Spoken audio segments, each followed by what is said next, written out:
Welcome back to another episode of The 12, our epic campaign of discovery and adventure across the continent of Corvair. This story streams live sometimes close to around 6 p.m. Central here on Javelin Entertainment. And if you missed the last session, you can check it out on the channel page or by clicking that link down in the description. Last time, Roland the Curmudgeonly Chronicler and Hot Flashes and Smokey Nightmares Jasira led their companions to the great libraries of the city, seeking answers to Jasira's troubling dream. And answers they found. Roland traced the fiery vision to a reign of terror by a mighty red dragon, the Angel of Flame. This winged horror scorched the land, slew heroes by the score, and even struck down one of Galifar's first princes, Prince Thrane himself. But knowledge, dear listeners, rarely comes neatly tied with a bow. The Angel of Flame's connection to Jasira remained shrouded, and any magic capable of transforming one into a dragon was judged staggeringly powerful, the sort that would demand the aid of archmages and perhaps a miracle or two. As Roland and Jasira buried themselves deeper in dusty tomes, Renny the Rapscallion and Theschault the Thunderbound took the College of New Olamn, chasing fresh songs and sharper verses. After all, a good ballad could win the hearts where swords fall short. Elsewhere, Holy Solely Boko made his way to the House of Inspired Hands, only to discover every scrap of knowledge concerning souls and artifice had vanished, wiped away with careful precision. But fortune favors the stubborn. With the aid of friends old and new, the inventive Jazargo, the brilliant Richard Cannith, and Fable, a bard attuned to darker truths, Boko began recreating the Soul Nullifier, a device designed to counter the very assassins stalking the Iron Horizon. In a moment of long-delayed honesty, Morian and members of the Verdant Vale stepped forward with the confession that they had been spying on the Iron Horizon, at the behest of Zane. Further threads unraveled as Roland linked Andy with the mysterious journal recovered from the ruined wizard's tower, and secrets layered upon secrets, dear listeners, and not a one of them comforting. Yet even as plot thickened, the city prepared to celebrate. Emissaries from the Talenta Plains arrived for the Lord's Festival, and Renny, ever the diplomat, greeted one Dotson with gifts, stories, and a hopeful smile. By morning, the full Talenta caravan thundered in, riding atop giant dinosaurs, creatures of legend that sent cheers echoing through the streets. And then joy turned to shock. At the festival's opening, the Open Lord announced their retirement. Gasps rang out, cheers died in throats, and the name spoken as the prime candidate for the successor, well, it was none other than Galrath Ranchen. What does Galrath's rise mean for the Iron Horizon, and for the city? For the secrets buried beneath flame, soul, and shadow. Let's tune in and find out.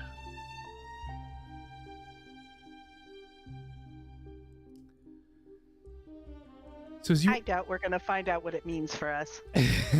That fucking bastard. As you all... We're gonna keep us dangling on that one for a while. Oh no. How are we gonna deal with bad breath rankling? I miss Christina Aguilera already.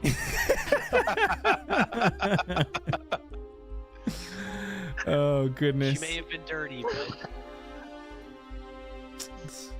It's been a while since I've had a good name flub like that one. Anyway. Well, you also handed us a perfect can of dicks, so... As you guys are all gathered here in this plaza, the hundreds and thousands of citizens gathered around, all crammed into this market square, sitting and leaning out of windows, shoulder to shoulder, kind of pushing you all in as this massive news is dropped. You all are somewhat trapped here in the middle of this throng of people, and just kind of locked glances back and forth between one another as you try to understand exactly what it is that this all means. And Galrath steps forward as the applause around kind of begins to swell. He waits patiently, one hand kind of raised in gentle appeal, the smile of a man unused to asking for silence, yet confident it's going to come. Friends, neighbors, stewards of this great city. There's a pause as his eyes sweep over the crowd, warm and measuring. I stand before you tonight not in triumph, but in humility. To be named as a potential successor to the Open Lord is not a prize to be claimed. It is a burden to be shouldered. and one I accept not for my own glory, but for the good we have so carefully cultivated together. He gestures broadly, encompassing the banners and the lights, the festival itself. Look around you. This city blossoms. Trade flows, innovation thrives, and our people grow stronger. Not despite hardship, but because we have learned to refine it into purpose, into growth. After all, it is rarely gentle. It demands pruning, structure, and direction. For years, through the work of the Olamn, I have endeavored to give back what this city first gave to me. Opportunity, stability, and the means to ensure that potential does not go to waste. Philanthropy is not merely charity, it is an investment, and wise investments bear fruit for generations.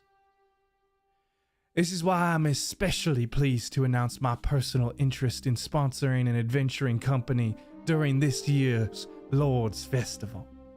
Those who stand at the edge of danger are often the first to shape our future, and they deserve guidance. There's a ripple of excitement through the crowd and through the various different adventuring groups. For those of you who have lived in Carlacton, it is not very common for an open lord or a candidate to become an open lord to take on this type of sponsorship. Galrath continues to look across those assembled. And who here might earn that weight? There are, of course, many worthy candidates. Golden valor, seasoned knights whose names are etched into our shared history. Though time may weigh upon them, their discipline and royalty remain refined by experience. The Clifftop Adventurers Guild, our hometown heroes, beloved by the people whose courage has protected these streets time and again, a reminder that local roots can still reach great heights. There's cheers that begin to erupt from the crowd at clearly a crowd favorite. And then, the Iron Horizon, a new face in town, resourceful, adaptive, effective. Their swift action during the Clean Right outbreak spared us immeasurable suffering. They understand that sometimes difficult solutions are required when decay threatens the whole. These are the kinds of individuals I wish to support. Those willing to act. Those who see the necessity of order in moments of chaos. As Open Lord, should the city see fit to place that trust in me, I vow to continue nurturing what works, correcting what falters, and ensuring that every contribution, every sacrifice, serves a greater design. Together we will guide this city into its next era, carefully, deliberately, prosperously. Thank you for the chance to serve. And as he takes a bow, the crowd erupts in applause. Some are inspired, some reassured, and a few quietly unsettled without quite knowing why. What are you all doing? All of you, not Boko. Yeah, you're still. Oh, that certainly makes this bit awkward in the future, but I will tell you all from at least a merchant standpoint that sometimes you don't always see eye to eye with your particular sponsors or people that take you on. At least the bastard gave us some good publicity.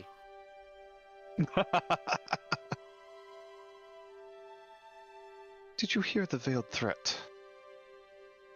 Oh yeah. Who else is thinking we need to like leave? It's gonna get real bad for us in this town. Usually this is the point you move away to the other half of the continent, usually. Well, it's kind of a dual-edged sword in this particular case. Yes, we are in threat because of the fact that he mentioned us, but at the same time, we now are part of his reputation in a strange way. So we reflect on him, and he reflects upon us. I don't want his reflection anywhere near me. That is the correct answer. I'm with that one. Did you hear what he said, though, about difficult solutions? Yep. I think he meant Directly we to kill us. him.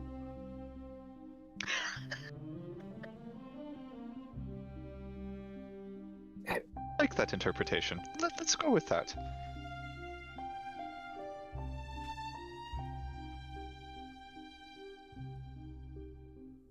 It is not just right, it is your duty to remove a tyrant.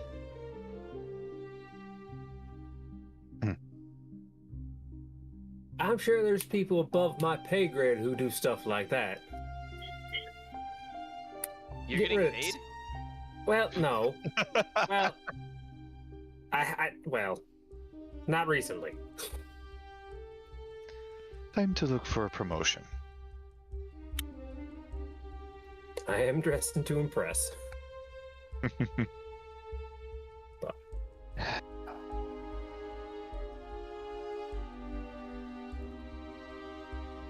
So Morian, and kind of off on the side, looking around, and are Alma and Redbeard and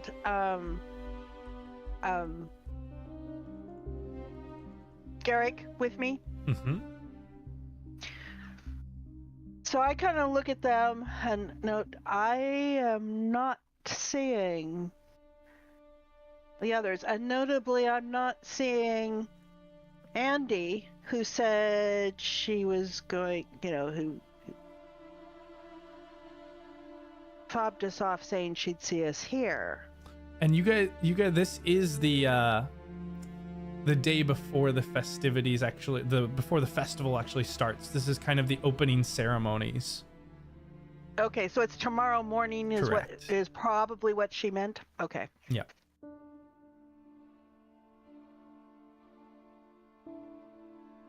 So I will still mention, it's like I'm still kind of disturbed. Do you see any of our compatriots? Redbeard kind of looks around. Honestly, in this crowd, I'm not sure who we all could tell from one another. There's so many people here.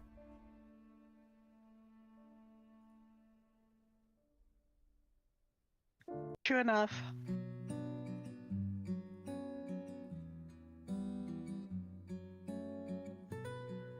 And Maureen's not going to continue any further with that.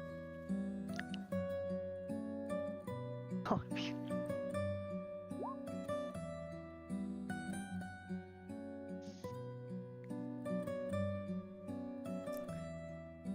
So at this, it is about midday within the city, and these festivities have just been launched. There are banquets, there are parties and celebrations, there are merchant stalls.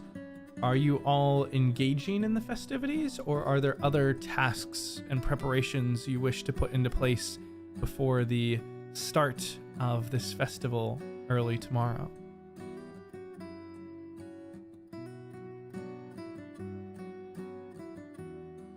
I'm gonna defer to our leader.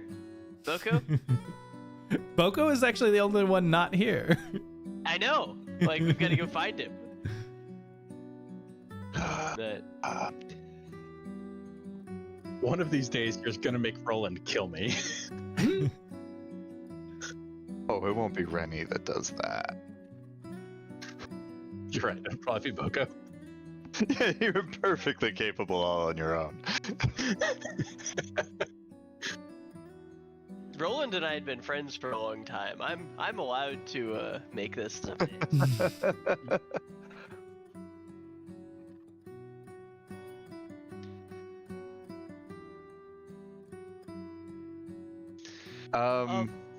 Should So, we go find him? Quick DM. Mm-hmm. Galrith mentioned his work through the Olamn. Mm-hmm. If I remember correctly, I have one of their rings. Very likely. I'm looking for where precisely in my notes that is.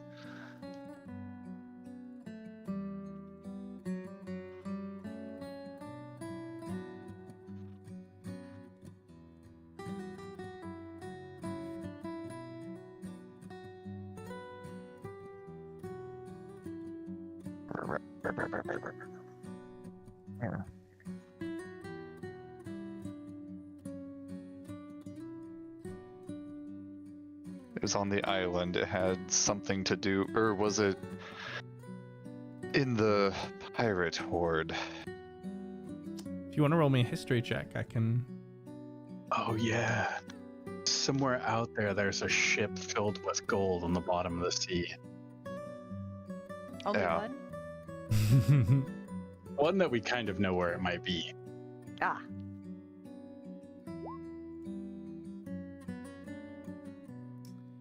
Yes, you certainly remember that Jasira was also a member of the Aram. Yep. And I believe you had one of the brass Aram rings.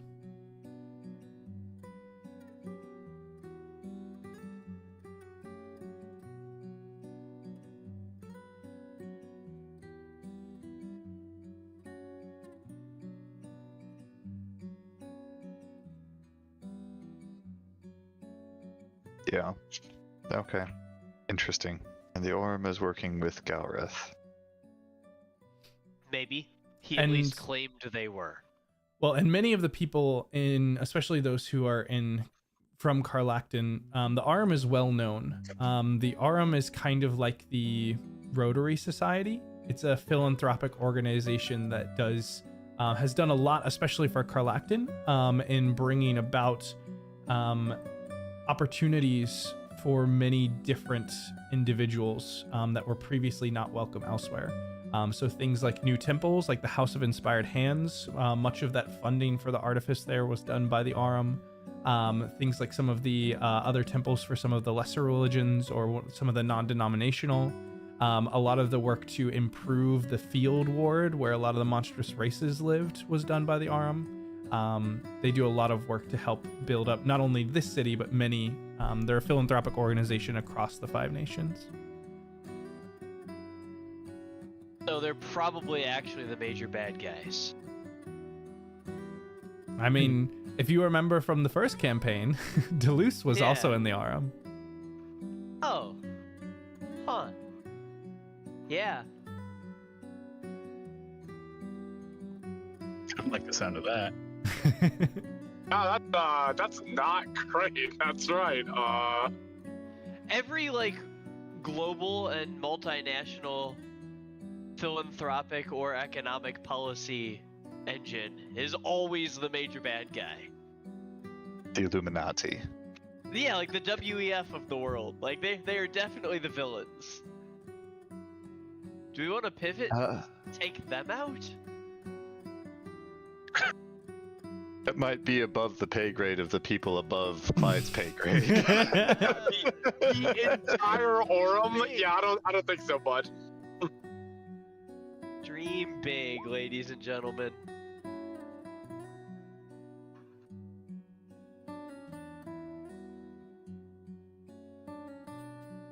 Ooh, that's right. That's a good call, Morian. Maureen, can you give me an investigation check with advantage? Sure.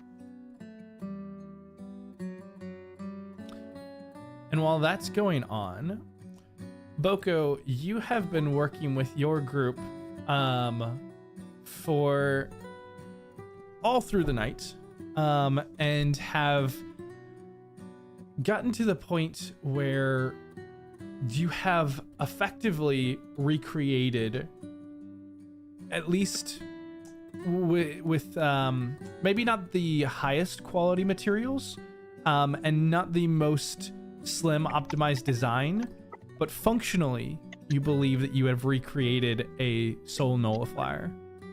And you remember that from what Roland had given to you, essentially these things are what help protect and siphon the soul as it returns to the body to avoid the creature after it has been defeated from exploding.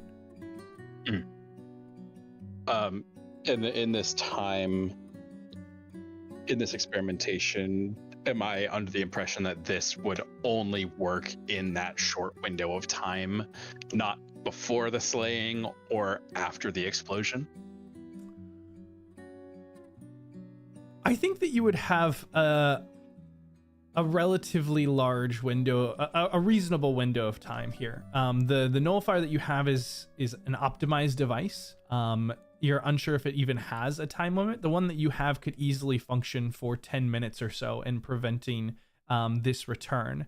However, this is different from preventing the entity from functioning at all. You would still have to defeat it. And as you're continuing in this research, or should you continue in this research, you can either try and optimize the design of the nullifier, or you can try and explore other ways to manipulate this essence of these entities to try and find another advantage during the actual fight.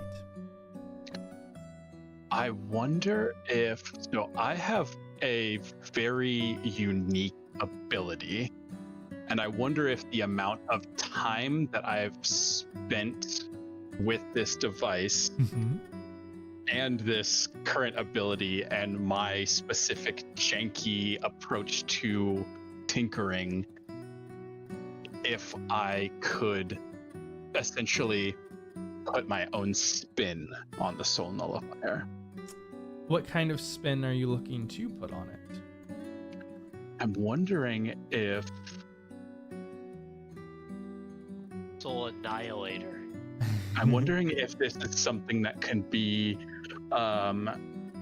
rather than just the traditional soul nullifier that completely encapsulates the soul and draws it into the device, but something that you can use on the creature to temporarily sever the connection between that soul and the body that it's inhabiting without killing or absorbing the soul, potentially. And well, some kind of disruptor, I guess. That's interesting. Yeah, that's a fantastic word for that paragraph that I said. A soul disruptor. Words are hard. That would be very disorienting. Oh. So Boko, An anesthesia. give me a Arcana check for this, or a religion check. I'd allow either one. Oko wants a gun that forces an out-of-body experience. Really? That's just a gun, dude. Like, I don't want to give any spoilers, but I'm thinking of that scene between Renoir and Maëlle at the end of chapter 2, when he like punches her soul out. That's all. Ah, yes, the Doctor Strange gun. Yeah. Hang on. This should be a disadvantage, I think, because I'm exhausted. Indeed. You're looking to do that. And this is, I'll spend a flash of genius on this if it's acceptable, and I'm still trying to find this ability that I have. I wonder if it's fallen off of my sheet. Oh no, here it is. Okay, you may use an action to make reckless modifications to an item of your choice, improving its quality in a significant but unpredictable manner. These modifications degrade after. So this is essentially something you do right before or close to when you want to use it, and then exactly. And so what I'm trying to do is, since I'm so intimate having constructed this, I'm trying to think sort of piece by piece from the foundation to the finished product. Now that I'm intimately familiar, what ways I can use this to change through essentially this ability when the time is right, and using that as sort of like the mad scientist branching point. Okay. So you know that this type of connection, the only time that you've seen something like this as far as physically, is actually somewhat similar to how the children were projecting into the Warforged Titans. And if you were to study potentially the children and their memories, that might be one way that you could gain access to this type of knowledge to adapt it into this purpose. trying to shift the effect in this way would be difficult to do on the fly. Things that you might be able to adapt it to do is either to cause an eruption on a soul that is in a body. You might be able to try and capture a soul that is already in a body, or you might be able to kind of disjoint a connection that you are familiar with, but there's still a lot about how these things actually work that you don't understand well enough to feel like you can disrupt on these assassins here. But for something like, if you were able to scry, or to use like I can't remember if it's etherealness or the ones that kind of pull your essence out of a body, on those type of spells that you like know and understand, you might be able to disrupt souls for those types of things. Okay, something kind of like astral projection. Yeah, that's the one I was thinking of. Thank you. Okay. And then final question, with my construction of this, what am I convinced is its closest thing to a flaw, or its like most likely breaking point? And how dangerous is that? Right now, the uses in the nullifier had 3. This one is recreated to have 1 chamber, and you don't know how many it can hold. And so if this has repeated use, it might essentially combine them into one big explosion the more times you try to push it. And so you're confident it can do it once. It might be able to do more, but for every additional one that you do, you risk an even larger explosion. Oh, I love this. Let's gift it to Galreth.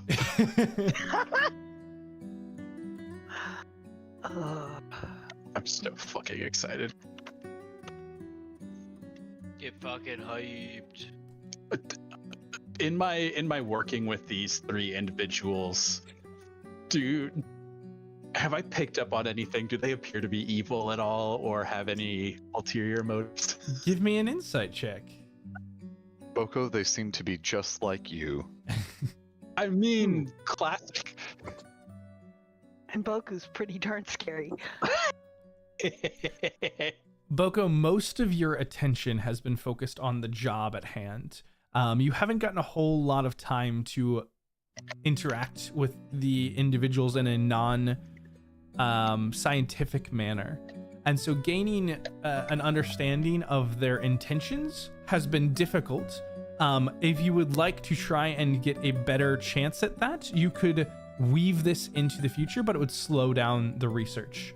What you can tell on a surface level is that Fable is very coy, very witty, very open to communication, as many bards are. Jazargo is kind of blends between the two, where he's not comfortable talking, but he talks a lot and often kind of stumbles over his words if he's not talking about something that includes math or science. And then Richard Cannith is very quiet, grumbles more than talks, and pretty much every other sentence that Fable says is some sort of joke at his expense. And he speaks in side eyes and grumbles to her or to them more often than not. I love that. I also don't think Boko would pay much attention to that. They seem to be helping, and they didn't string him up as soon as he talked about the necromancy and soul magic. So yeah, you can best thing kind of hope for. You can definitely get the sense that none of these individuals batted a single eye about an idea of necromancy or soul magic. Most of them aren't too familiar. Fable's really the only one who has dabbled in this type of occultish thing, but the other two were very interested in the scientific applications and the innovative nature of what you're trying to do.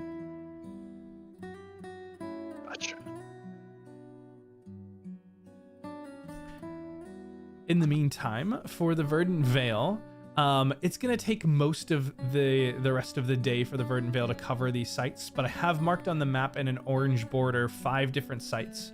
And Redbeard does a pretty good job of remembering where these are at without much trouble, and so you're able to pretty effectively move across the remaining 4 sites throughout the rest of the day. But try as you might, Morian.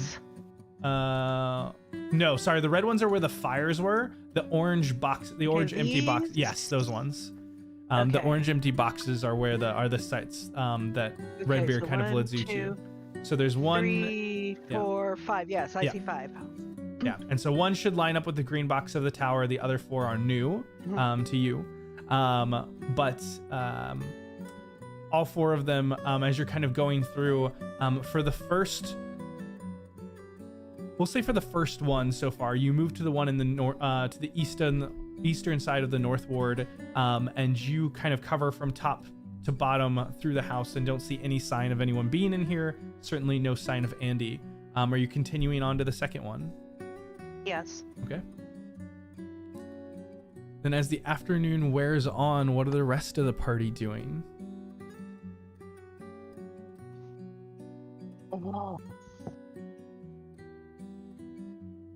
That's all of you, not Boko.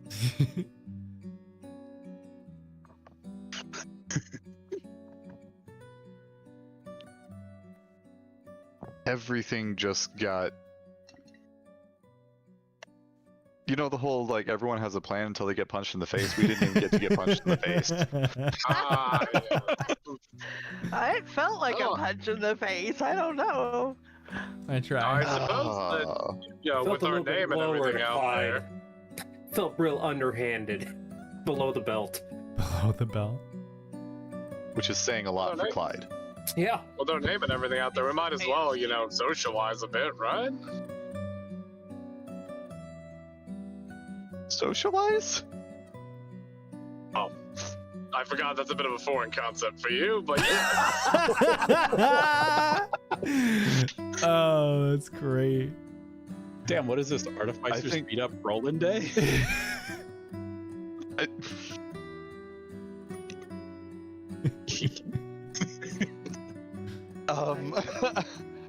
think if we we're need not to just gonna run, accelerate the timelines on the things that we've laid in, right? So like we need to go start calling in the favors. We need to start saying something's probably gonna go down if he's making a move on the city.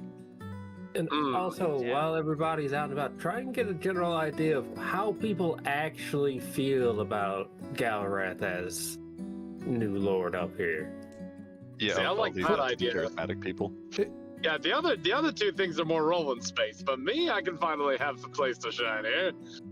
Yeah, I want to find Andy for Morian. See if she was actually involved, because I started laying that lead last session, and see if I can get a hold of Sweetie and start just calling in favors. And what do you want that manifestate, or what is the intent of manifesting those favors? Are you trying to get bodyguards? Are you trying to get eyes in the sky? Are you trying, like, what is the thought here? Starting with information, eyes in the sky type of deal. Fighters if we can get them, but that's usually too much to ask for. So basically it'll be kind of like a start with fighters and then go, well, if you're not comfortable fighting, then instead how about you just do this for me? Kind of a negotiation tactic. And keep spreading the whispers to poison the well against Galrath. And I'd be willing to help start a coup against him. Yeah. Well, I mean, prevent a coup by keeping him from ever getting into power. Clyde's going to do much the similar with the local underground bards guilds. Yeah. So Clyde's working the bards, I'm working the rogues, essentially. I am gonna use my newfound tune and our newfound music, and we're gonna write up a song making fun of him and making him seem like an inept and impotent ruler. And we're gonna get it popular. We gotta go sing in the local bars too. Starting Yep. the seedy ones. Yeah. Yep. Make sure A you have a rousing reputation. chorus that everybody can chime in on, because that'll really make it stick. Exactly. As you said, Clive, did I tell you about the song of Barrymore's Bastards? So there's a couple things that we'll do here then. Theschault, you said that you were going to try and get a sense of what people's reactions were. Was that correct? Yes, I'd love to. Okay, go ahead and roll me a persuasion check. In the Would you meantime, be able to do that Oh, for me? yes. I appreciate you. I can. Where is the shot? And then with Renny and Clyde, Renny, I'm gonna have you give me a performance check for your song. Heck yeah, I get to do those at advantage.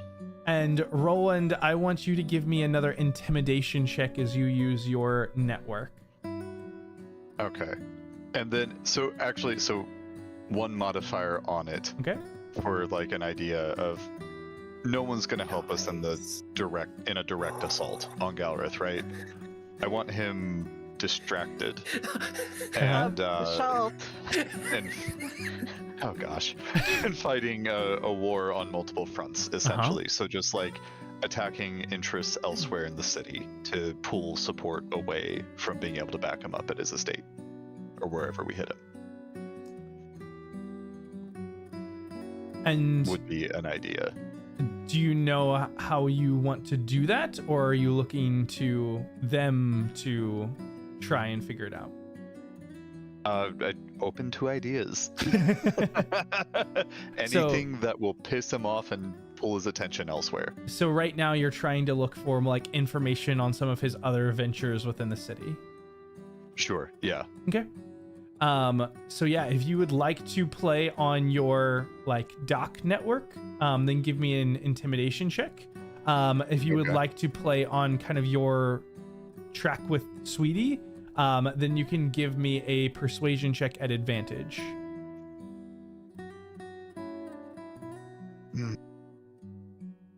Theschault, the DM's dice don't like you. Yeah, I rolled a nat one for you, so it's a buddy. nat one then. Ah, It is. Red. Yes. I'm so sorry. Not sour. It is unfortunate. After Sweetie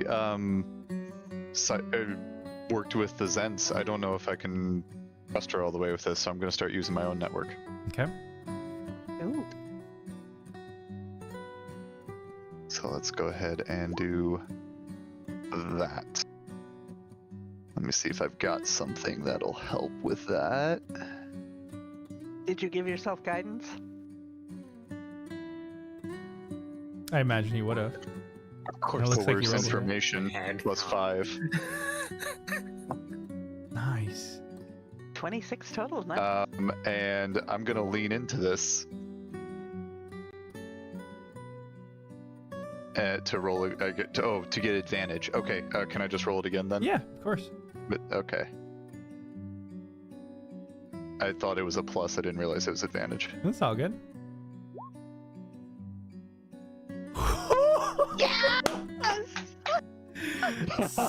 Spicy. 35.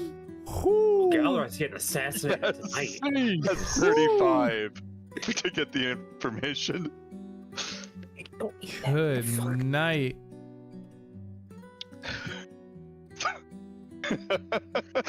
God damn.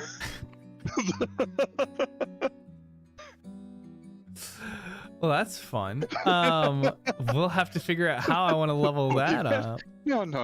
He's not the See what boogeyman. that does. He's the man you sent to kill the fucking boogeyman. We're trying to tighten this noose around Galrith's whole situation here. Yeah, for Yep. real. Who do you want to deal with? Some hoity-toity guy on an estate who will never know you exist, or the man in front of you right fucking now?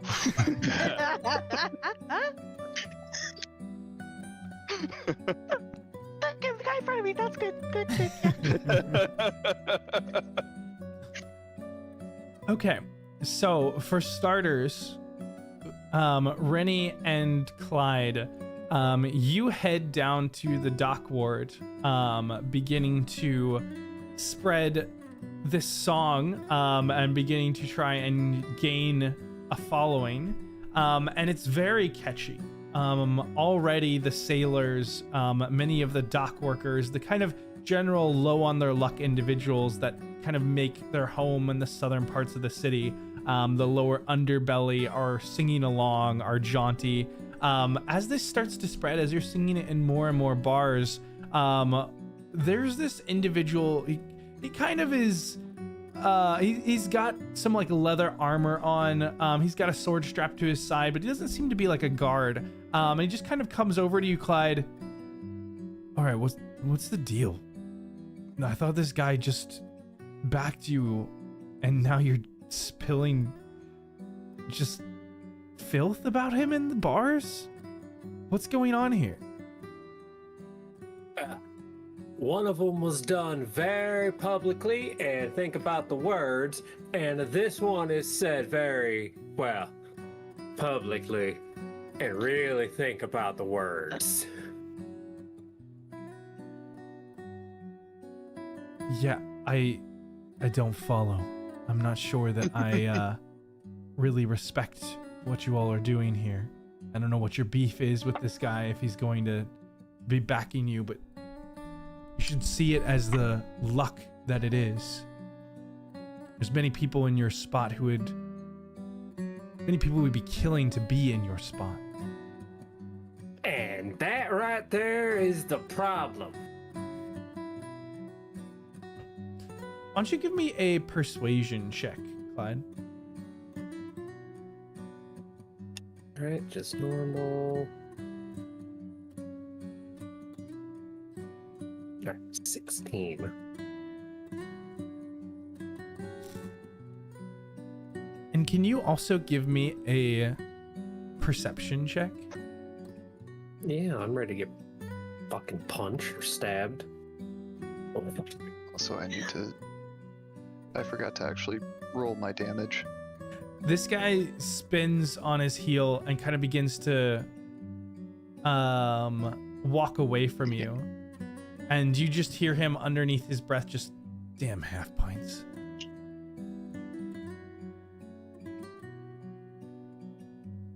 Ain't half where it counts. Goddamn.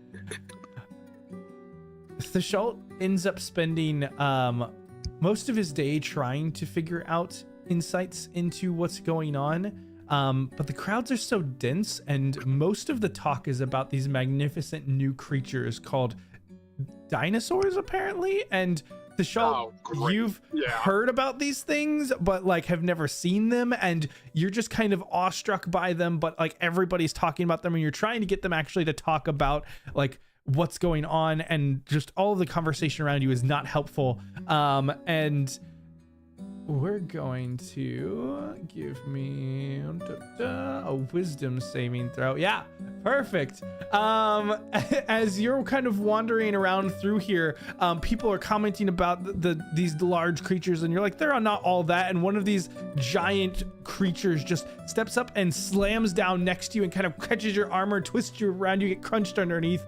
And you're going to take Sue. 10 points of bludgeoning damage.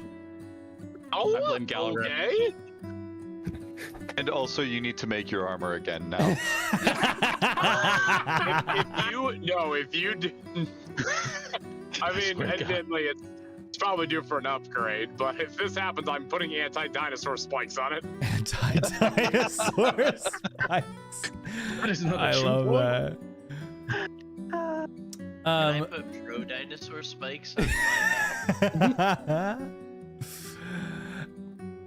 But yes, Theschault, you are definitely able to or you are distracted in this chaos and not able to get a good sense of really where the allegiances lie during this time.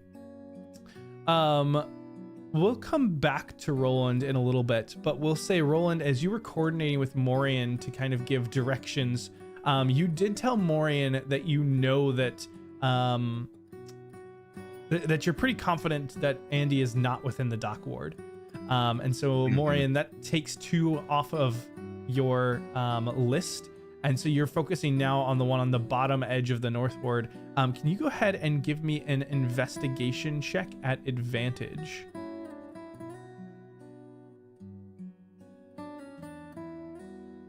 And Roland, would you be traveling with Morian and the Verdant Veil trying to track down Andy, or were you just trying to help them get there? Help him get there. I'd be following my own leads. And also keeping an eye out for any, mechanized assassins.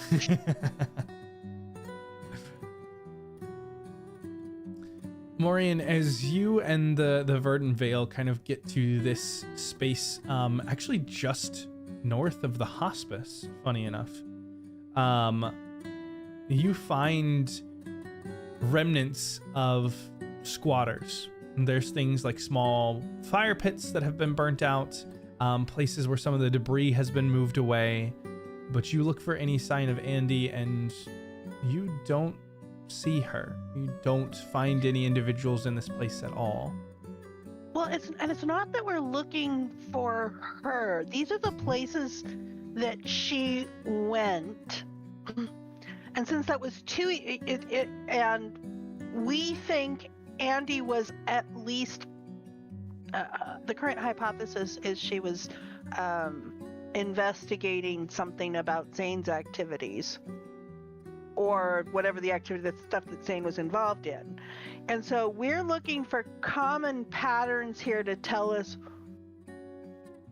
what it was and what it might say about Andy's involvement in Zane's activities.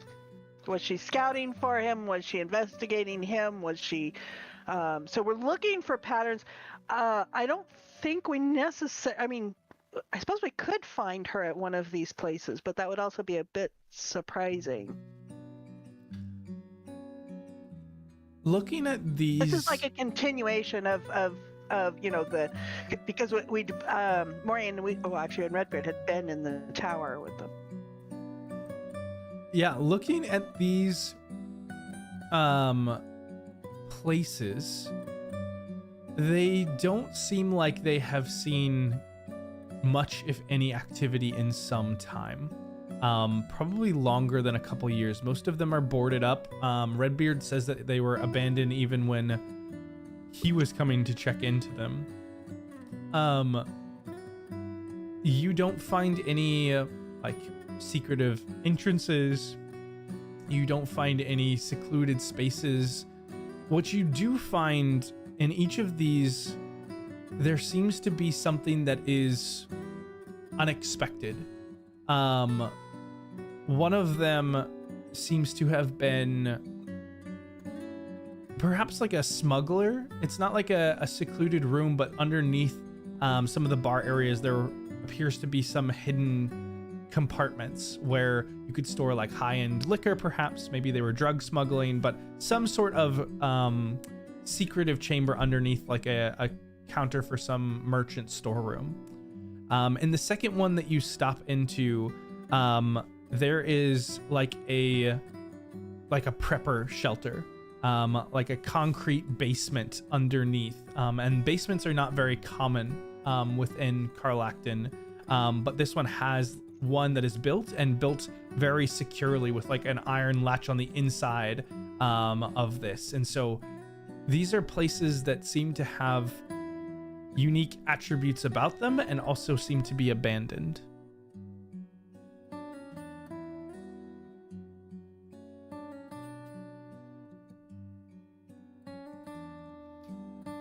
And they're still abandoned even after we've been told they've been abandoned 2 years ago. They are still largely abandoned. It doesn't look like there's any significant activity within the last 2 years other than the squatters that we saw. Correct. And you didn't see the squatters themselves, just found evidence of them.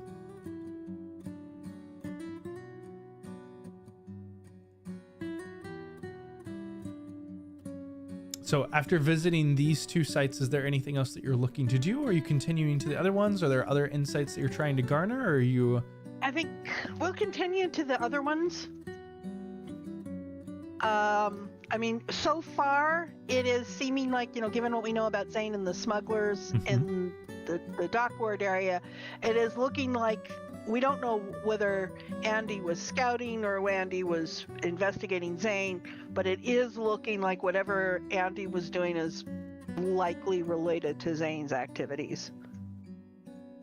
Yeah, and can you give me an insight check? Yeah. Take off advantage. Dead average. Yeah, right now it's difficult to find any kind of linkage as to what exactly Zane may have been up to, what is going on. And right now you're kind of moving through these spaces, but you don't know what you're looking for. You're not sure why Andy was coming to these. You're not sure how she figured out that these were the locations of interest. And trying to just find something to go off of. But you continue on towards the ones in the Dockward. Go ahead and give me another investigation check while you're going through. For Boko, as you're moving through this day, can you remind me, were you trying to refine this this instrument, or were you trying to research into how the linkage between like the control of these assassins works, or are we trying to work on something completely different? I think probably the latter.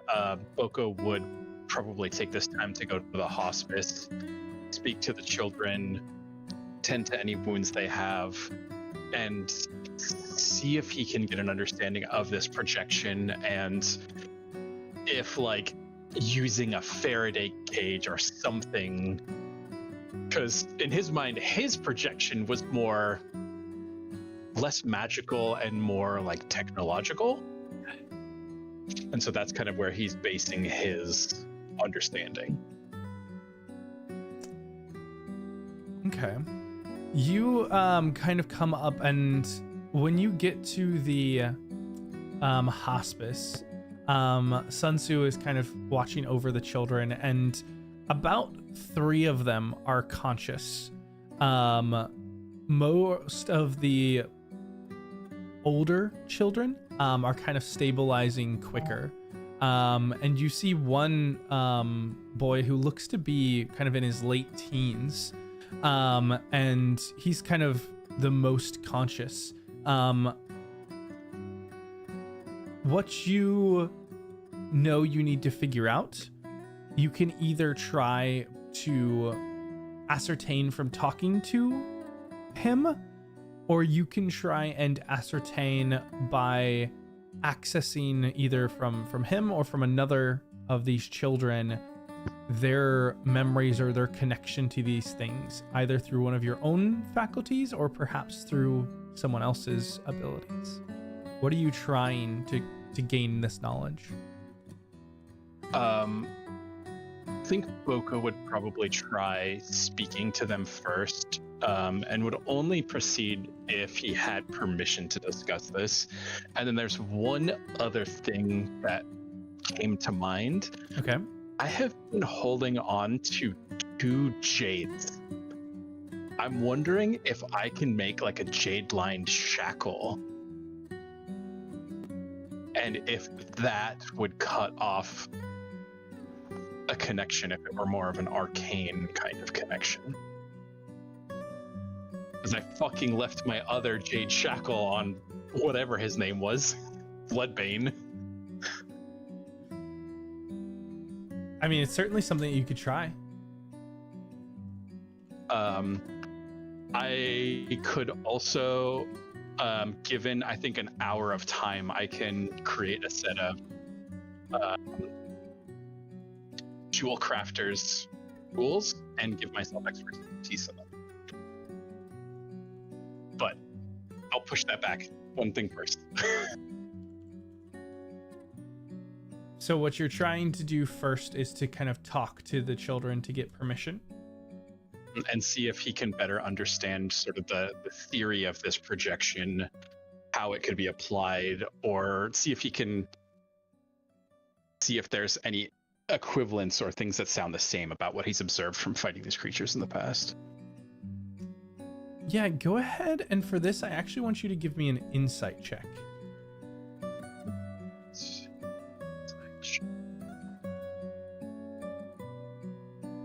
Wow, that feels bad. It's still a solid roll overall, and you have some insight into what these children have experienced, at least how they may have felt. And you're able to kind of talk through with this boy. His name is Ethan, and try and get him to share. Ooh, if I can spell. Try and get him to share a bit about what he experienced, what he remembers, and his memories on this whole situation are still very hazy. He remembers being inside of what he calls the pod, and what you remember seeing where you had disconnected these children with Roland, having risked their lives back within the Mournland. And he talks about how it felt like a dream, like he was moving his body, but everything was numb. The feelings, he felt them, but they weren't strong, they weren't tangible, they weren't impactful. And he had decisions, but his mind was not completely his own all the time. He talks about hearing these voices in the back of his head. And there are things that start to resonate with you, things that feel familiar to even your own experiences as you nod along and kind of listen. Go ahead and give me an Arcana check as he's describing all of these things to you. And then also see if there are any instances that he can recall of disruptions to that voice, or disruptions to him being able to interact with Pardon me, what now? I'm out here doing my best on no sleep, guys.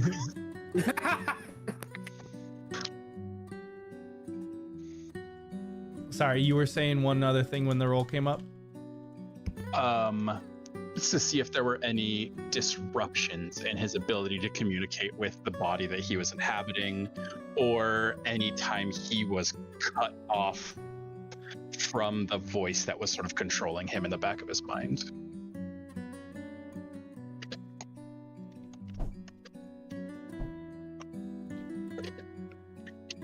Ethan is kind of looking up to you, and you catch this bit of almost admiration and intrigue. And he softly just says, I believe that I was with you.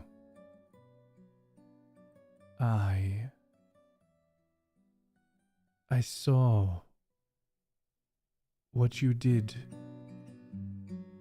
when you fought one of us. There was a time long before when something similar happened to me. A discharge of magic within my chest, and he kind of taps his sternum, and you know where your own core lies. There was you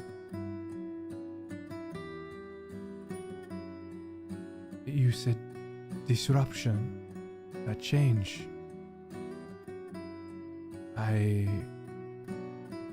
It was like waking up from a dream. But it came and went. It was not like, it was like being half in water, and the water washed over my face and then retreated, and then washed over again. Like I was in two places at once. When you discharged your core, your crystal, what happened to you? Were you able to inhabit that body again?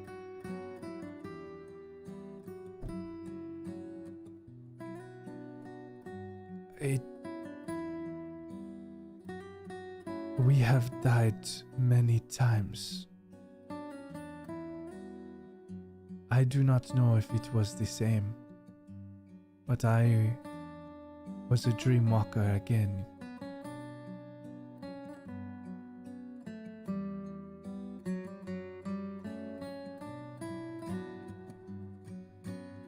Do you understand? Sort of. Can you explain to me how you did this? I did not. It's occurred to me. Another used magic upon me, upon my... He struggles, kind of thinking over in his head.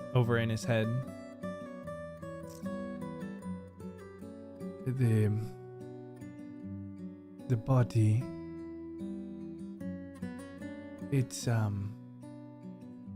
it was hit in the center, and that is when I was two places at once.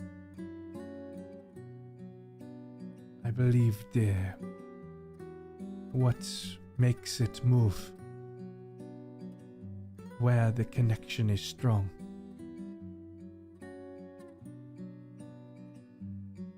Some kind of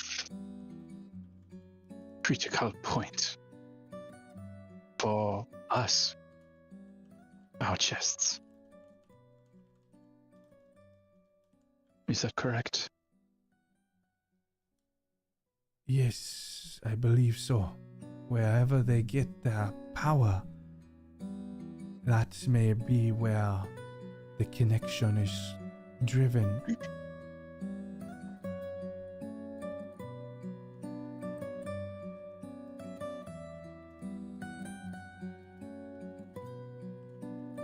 Nods. You have given me much to consider. Thank you. And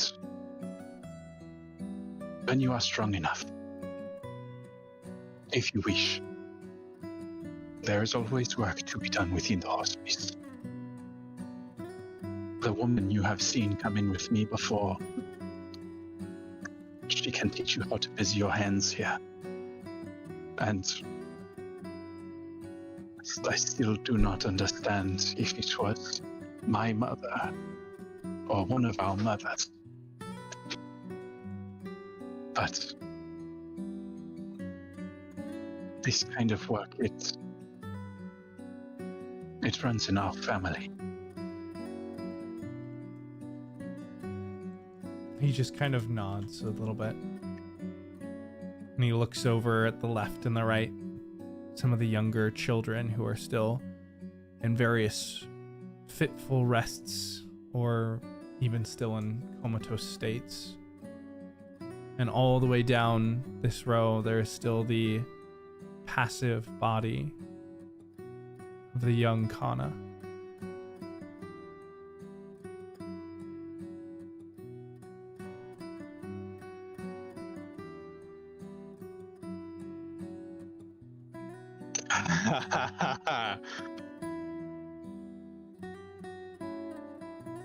This would be a perfect time to test this Jade Shackle theory.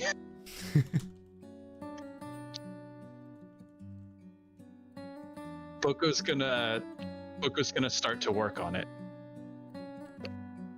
and hopefully he establishes a connection with the party soon, so they can take it off of him if he is not able to.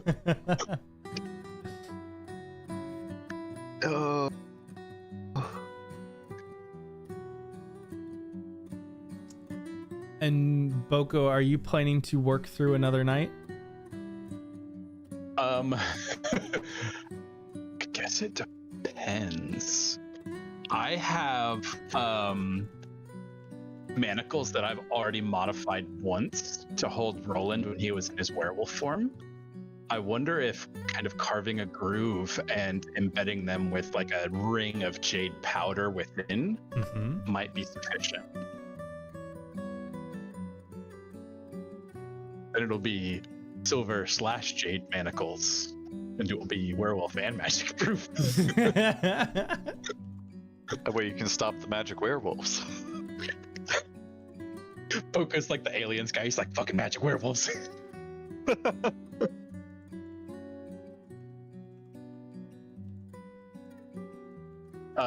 Boko will do his best to try to get work done through this day.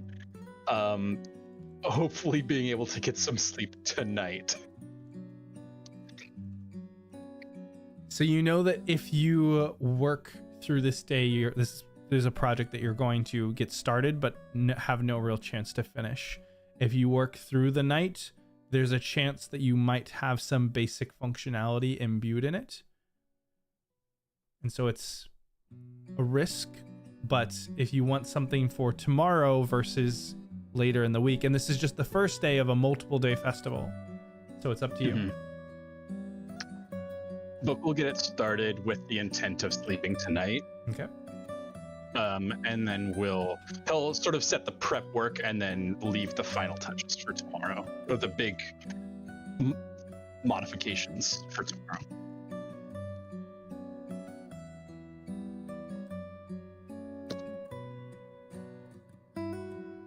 All right. Then with that, we have but to get to the boatman. No wonder everybody's afraid of you. They're like, the fucking boatman's here. Did Blossom just get really quiet for everyone else? No. Oh, did No. I? Oh, okay. No. He's been the same volume for me. Okay, it's fixed. I'm sorry, I bumped my headphone. No worries. It happens. So, Roland, as you have been extending these rumors, you have a large group within the dock ward, but the festival tends to displace individuals, and so your network has expanded slightly. You've begun to hear whispers and rumors of places beyond, and at this point, people know that you are serious. You find that you get 2 rumors that come back to you. One, you hear affirmatively that from multiple people, that multiple of these whispers, these little birdies, that Andy has been sighted around the hospice and around the city of the dead. You also hear only from 2 individuals, but from some of your quieter, more reliable, I guess, sources, that they have actually cited Zane within the trades ward. Just to the south. I'll say that even beyond that, and let me make sure that I get the location of this correctly. Where is my... There it is.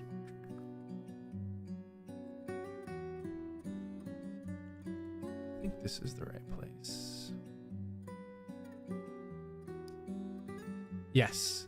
So you hear from one of these individuals that Zane was seen at a place known as the Plinth. And the Plinth is something that Roland would certainly be familiar with. The Plinth is a temple, but a temple to all faiths. And it is located right on the southern side of the Trades Ward. And this individual lets you know that they were discussing something with an elf at the Plinth. They didn't catch what words were shared, but there was something happening there. Okay.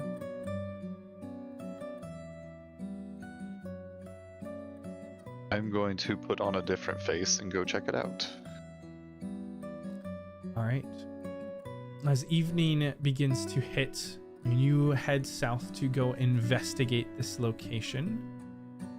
Is there any other affairs that anyone wants to be working on this evening? Boko, if you can go ahead and roll me the Arcana check for your project. I would also let Morian know what I had discovered. How are you getting a hold of Morian? If it is pressing on past oh gosh. That's the second one, Boko. I know! I was just typing that in the chat! Your lesson, make sure you sleep. I'd make an attempt to, like, I don't know, catch her at dinner, I guess. If there was any regroup planned. Sure, I imagine before heading so. out. Yeah, I think there would be some sort of regrouping effort throughout the day. And so you can let the Verdant Vale know. Catch them at dinner. I'm sorry. Are you talking with all of the Verdant Vale, or are you sharing both information about Andy and about Zane? Yeah. Okay. And so you're going to look at the Plinth, correct? Roland? Yes. And anyone is welcome to join me who wishes. Clyde will look at it. I could read it. Another thing. I have, from the ball that we went to, the Laurel of Ascension from winning one of the mini games, which is supposed to carry political sway among religious and noble circles. Indeed. I'm not the person to be talking to those circles, so I'm going to hand that off to a more charismatic person, or potentially Jasira, in case they want to go make a plea within religious circles as to the atrocities that Galifar is committing. That Laurel might get them in the door.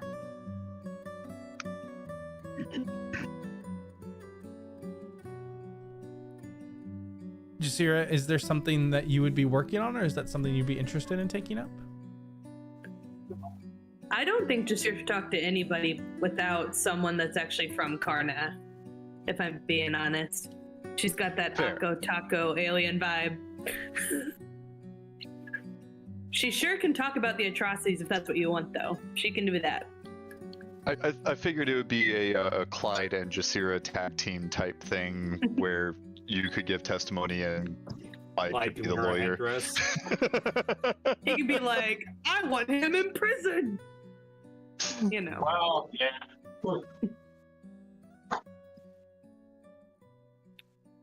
Yeah, if Clyde's down for it, I am.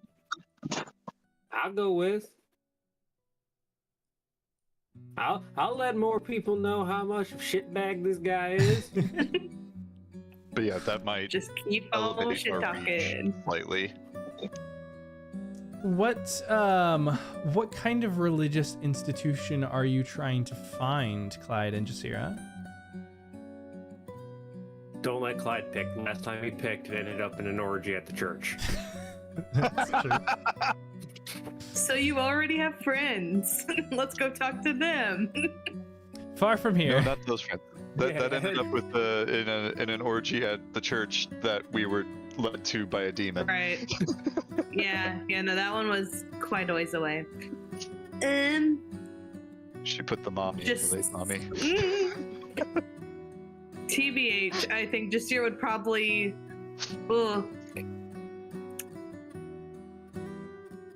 Either she would find she'll either ask Roland his opinion, or she'd find Theschault and say, "Give me a lowdown. Who do you think? Which religious group do you think would be the better?" No. Theschault would definitely be the I don't person know. to talk to about sophisticated matters in the city.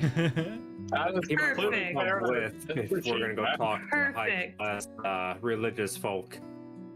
So maybe he help could even talk help in us the out. I mean, The Black thinks Theschault. they're all cults, so No, are you still with Who's us? the most stick up their butt people?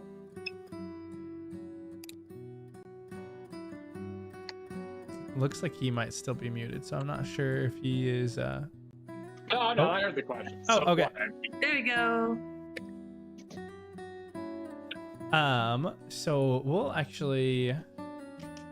we'll do a religion check for this for Theschault. I'm worried now. Yeah, which religious group would probably find the atrocities way more atrocity? Please and thank you. I'm atrocious. Which religious group gets up in arms? Who Yeah, mad, can bro? we get the Let silver me know. flame on our side? I mean, for this, I don't know. Maybe. Like, tell him about Galrith and have him go, would you look at that? It's crusade o'clock. So Jasira, you do know that Drago is the leader of the or is a priest of the Silver Flame. But the Silver Flame doesn't have a large presence within Karlakton and especially within Karnath. But Theschault, as you're kind of asked this, you know that there is a very large temple devoted to what's called the Three Faces of War. And that temple is called the Halls of Justice. And it's basically a bunch of knights fighting for good and valor and justice. Nice. And the American way. And yeah, I know. I was. That was the three faces of war, you say? Indeed. Well, Drago might be a good side conversation if we could track him down. I figured, after that announcement that, just so distraught at the idea of a man like him taking a public position, Mm-hmm. you had to speak out. Or taking Well, in a a- position ever again. Or Apparently, being, alive. That's a position. apparently, Drago and I have a loose plan of a not date, if I recall. So Make sure he's not a lich. He did offer to I show you around. Yes. know. So the not date, Show get her coffee. Clyde knows this wonderful cafe. We can't keep meeting like this. Oh my. Dead. But hey, I don't know. Silver Flames might be a good use of our time. So you probably don't have Nonetheless. time to do both today unless you guys want to split up. Or, it could just be a very late night date with Draco. Jasira only needs 4 hours of meditation. Okay, Theschault wants to sleep, so I can be involved in one of these. I'm So, down we 2 nat do- 20s right now, guys. We need to fucking sleep. Well, I have inspiration. It'll be great. So, No, it won't. as Yeah, that was always so saying as a this. group, we do the not Drago one, and then Yeah, go talk to the church, Alone? because if Theschault and I just show up at the church and say our friend had these atrocities happen to her people, I'm yeah, gonna get kicked out of a church again. Yeah. Again? Well, you know what? You're going to have Had to to be more think about it. specific. Which church now? Mm. That's where it gets Yeah. easy. That's where it gets easy. Yeah, we'll group work first, please. Okay, so you guys are headed over to the Halls of Justice. Yep, and Clyde's gonna put on his tight, sexy pants. Of course you are. Do you think they're into that? Mechanically, yes.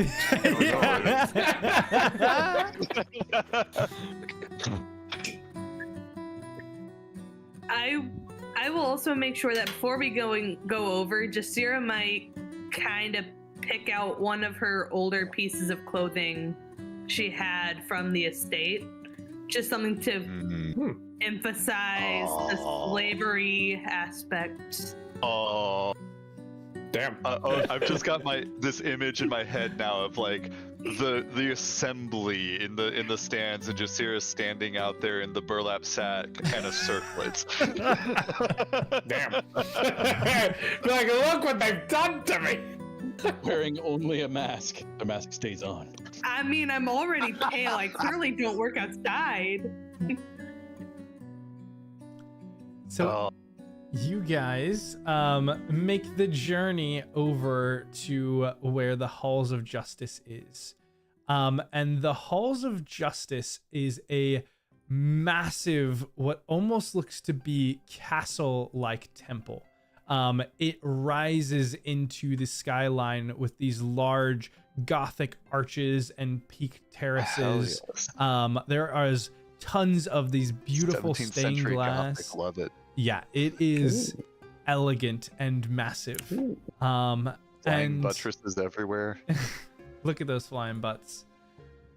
As you maneuver inside of the building, it's an entirely different area. These open, arching, almost like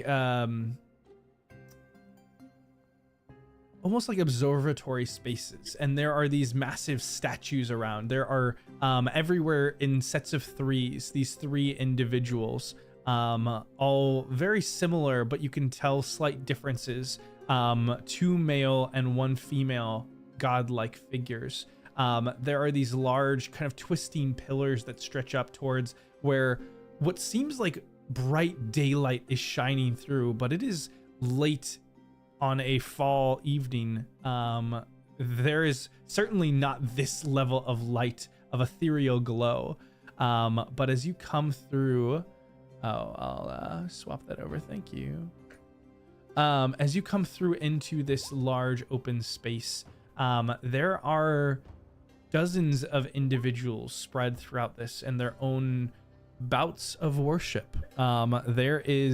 There are many different kinds of sparring that are occurring, whether it is verbal debates, whether it is hand-to-hand shirtless combat, or whether it is full plate armor combat tactics that are occurring throughout this space. There are also individuals from many different ages, from young boys and girls with completely shaven heads who are maneuvering around in perfectly primmed and tucked tunics, to elderly knights who are sitting and teaching small seminars.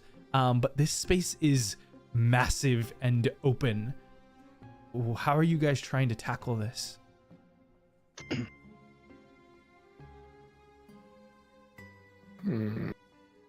All right, Theschault, what's the best way not to get kicked out?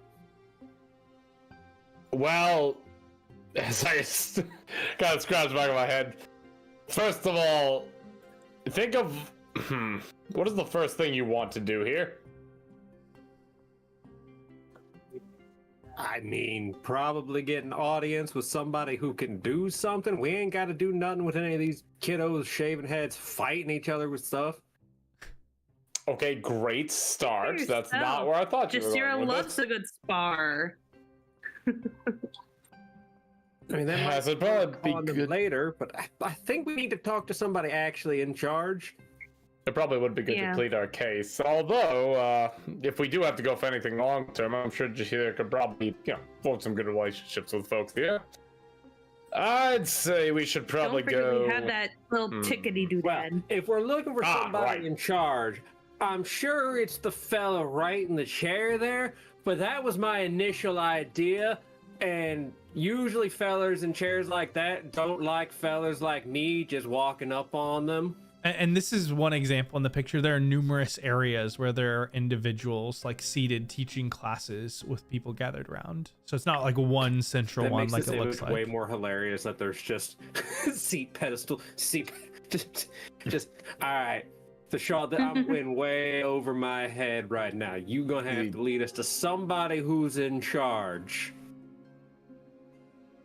Right, not a I problem. believe in you. And Clyde's gonna slap your ass. Why did we trust Clyde to go here? This is why I'm also here.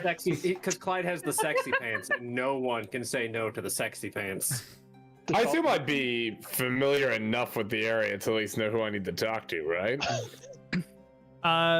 Is Clyde a religious or is Theschault a religious individual?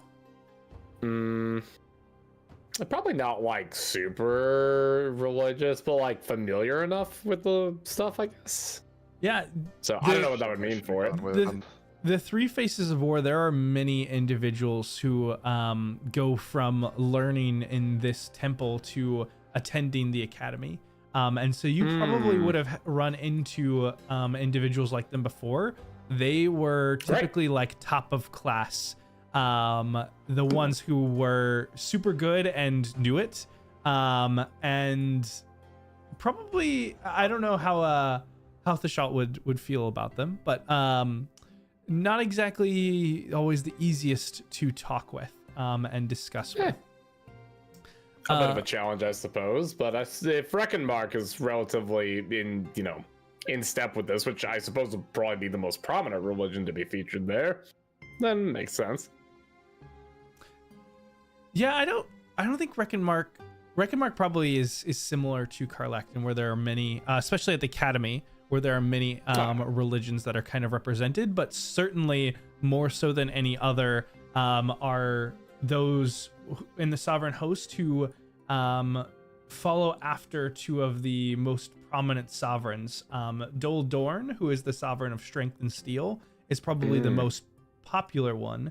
And you'd also hear of many, especially any females at the academy are typically drawn towards Dol Ara, the sovereign of sun and sacrifice. That makes sense. Wait, sun and sacrifice? Yes. I have an idea. No. Looks like Boka's about to find religion. Or at least Austin is. Multi-class. Raise the sun. I'm just, don't get me wrong. Kind of cool gods. But yeah, I would think that we'd at least be able to find, somebody who's one of the folks that's teaching, maybe get an idea of who we could, speak our case to here. You better, or I'm going to find the nearest intern here. I'm sure that's what they call him, right? I'm going to find him and just ask him who we go for atrocities against sapient creatures. I'm going to keep a very close eye on our good friend Clyde here as we walk through these halls. Or he goes and grabs a choir boy. Oh boy. Oh gosh. I don't think we're going that far, but I'd maybe take a look around, see if there's some folks that look like, be good to talk to here. Who's the Yeah, biggest can hat? you give We're gonna me go find the dude with the biggest hat. just give me an insight check here? Alrighty. Hat check. I'm gonna use Flash of Genius, which I Okay. should have reset now. So that gives me another. Gives me 3, so it's 12. So you kind of look across, and Theschault, there's no one that really jumped. Well, actually, I take that back. Theschault is, even despite not a great role, Theschault is very used to understanding order in a military scenario. And you immediately see where there are there is some level to the instruction here of those who are higher up. And you identify where there are some individuals gathered around a lesson being taught. And there's two younger, maybe in their teens, individuals who are sparring and kind of giving hits. And there are some instructors kind of giving them guidance. And one of them you can clearly see kind of a gray beard, an older gentleman, full plate armor outside of just missing the helm, who looks to be certainly in charge of at least this demonstration. Ah, excellent. Well, I guess I would probably look to, find maybe a gap in some of the instruction and just get a chance to mention some, see if either they'd be the right person or if they can point us in the right direction. Sure. How? What are you saying to them? Let's see. What you said they're like kind of mid, like working with folks, or Yeah, they're giving like a few comments. Yeah, kind of mid. They're giving a few comments here and there. It looks like there are instructors, and this individual seems to almost be evaluating the instructors, and giving the two students. They're kind of struggling a little bit, and the instructors are constantly giving them some comments. And this individual is like, "Watch your eyes, hands up. No, not like that." Ugh. And he's just getting kind of exasperated at these they're kids and they're doing okay, but they're clearly not understanding the lesson that the instructors are trying to get across. Okay. Well, in that case, I'd probably just step over and try to find some common ground. Just all right. And what's the lesson today? I see. This guy looks over to you just with like the biggest side eye, like, what in the world do you want? Like, just Clyde looks at it and goes, I could have done that. They're working on boxing form. First, they gotta learn how to land a punch before they can pick up a sword. Oh, totally understandable. Honestly, it's a great way to start everything off. How can I help a member of the academy here today? You looking to scout some more of ours? Well, I do greatly respect what you're doing here. I actually did have a different question that you may be able to help me out with. We're looking to voice a concern with some things that have been going on in the town. Get in line. And when he says that, Clyde's gonna motion Jasira walk up. Our companion here, her people have had a rough time as of late, and a certain somebody, well, we need to talk to somebody who might be able to do something to help out. What kind of help are you looking for? What was that, Jasira? Show the ticket from Roland. I don't know what to call it. I call it the ticket. You should if you like. The get out of jail free card. The talk to religious person, please card. That's you, Jasira. Clyde will pull out the backpack and put it on the circlet. Does this impress you? Gosh. That don't impress me I'm not much. sure we use this right. This man just kind of crosses his arms. Clyde, you're in a you're in a temple. It's not you that's supposed to wear it. You're supposed to gesture to the beautiful, quiet woman behind you who's very demure, who's wearing it. That'll get you in. But it looks so good on me. Very demure.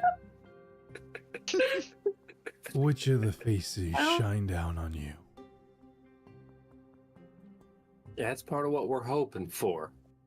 What we got to talk about can't really be said out in the open, though.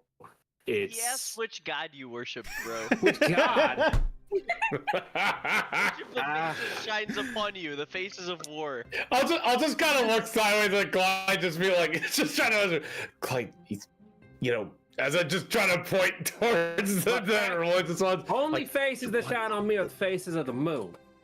But we don't need to talk about that. Not canon, but that dull person sounds good. That's the title for God. They're all adults. I know. I'm just going to turn to this guy.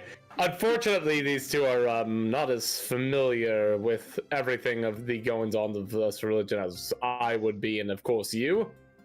You don't say. More than likely, actually, he Zach gonna lean in. He probably would be akin to leaning into one of them if you'd be willing to, just kind of give the basics, the lowdown. No, don't get Clyde into a cult, damn it. Clyde felt Hey man, it's called socializing. Are you familiar with the term heretic or infidel? Yes. Only in bed, That's though. you. Now that you only mention in it, bed. we're in a circlet like that, looking for the favor of one of the faces. I think we might be able to help you out there, little man. Yeah. I really hope He, so. he grabs you from the shoulders, Clyde, and begins to kind of push you around through the group and out to the forward. All right, gents. We got a new... I like to feel that he has actually picked Clyde up like a half inch above the ground. Just the legs. Pedaling. We've got a new student here, looking for some instruction. Why don't you show him what you've learned? All right, buddy. Ooh. You start with boxing. We'll see if today Jasira's it's gonna strength. shadow what the students do. We'll see if it's strength. Clyde is going sacrifice. to look at Theschault and give him the dirtiest look. And then look at these kids and go, the circlet. all right, well, I hope your teacher taught you the first rule of any sort of fight. And that's not fight fair. Clyde's I'm going to look. ability and punch somebody in a kidney. I'm gonna look over to Arston and just smile. I'm very interested to see how this goes. I appreciate your time. Clyde, you try to go invisible, and you're like, and then nothing happens. And then Clyde's clothes go invisible as he tries his second state. Even the clothes do not go invisible. I'm about to lose more teeth. You'll find that your Jasira's fancy gonna tricks show aren't you going to from the work in side. here. All right, boys. Give him your best Not shot. much for real world training, are you? All right. As Clyde, go for it.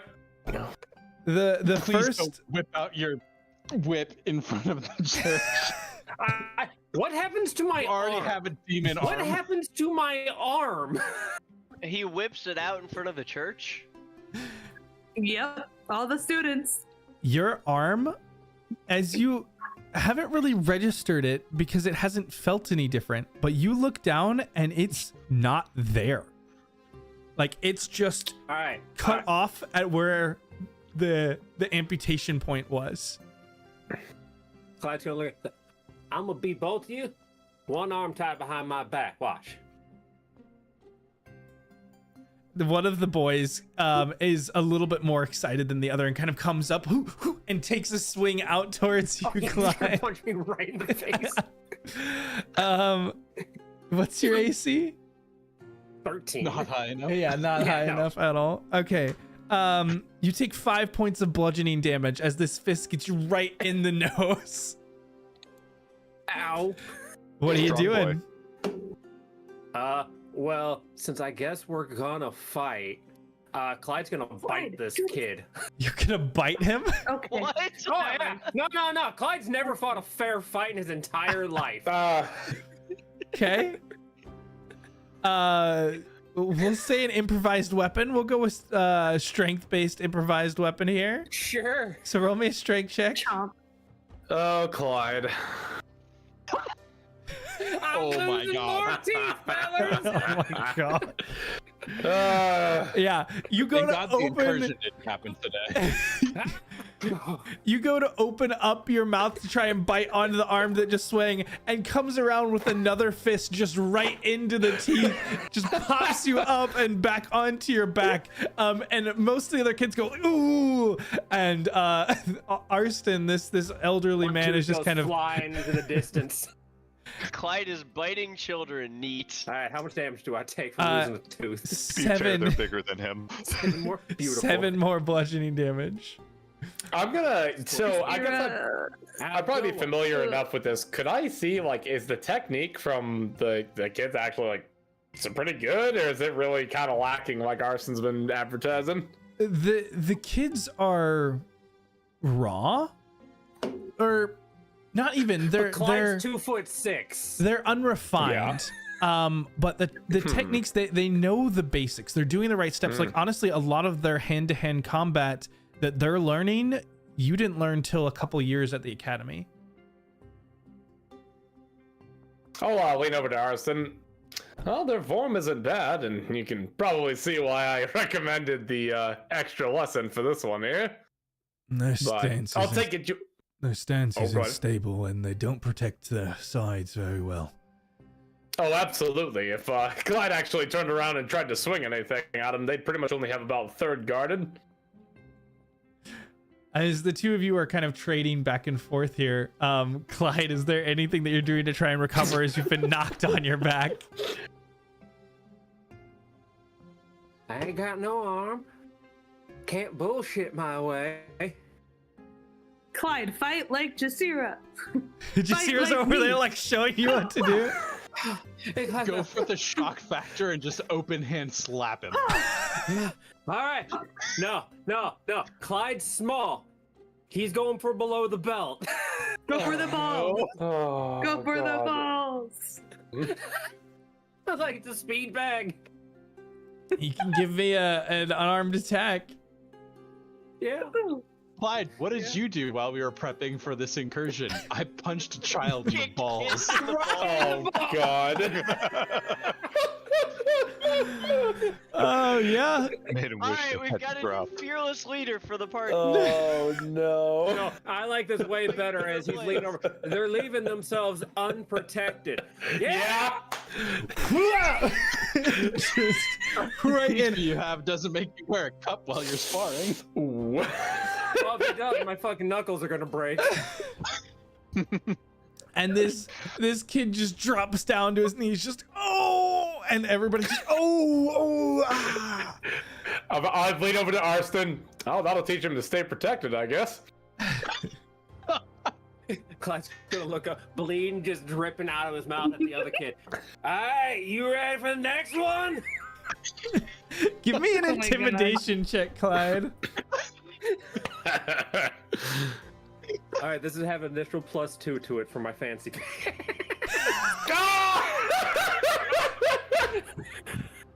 Nice.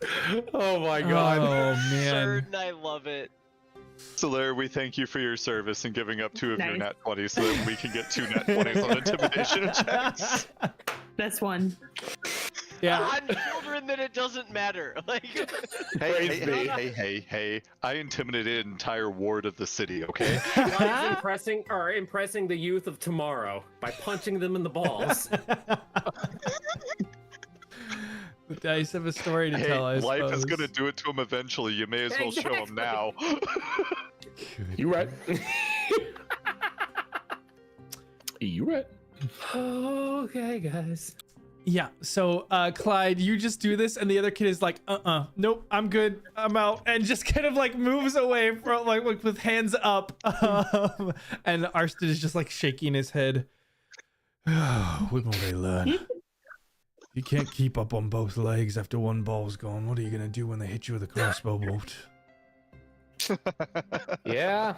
Alright. up, don't shoot. Clyde wants to the do balls. 2 things now that this fight is more or less over. 1, find his tooth. Give me an investigation check.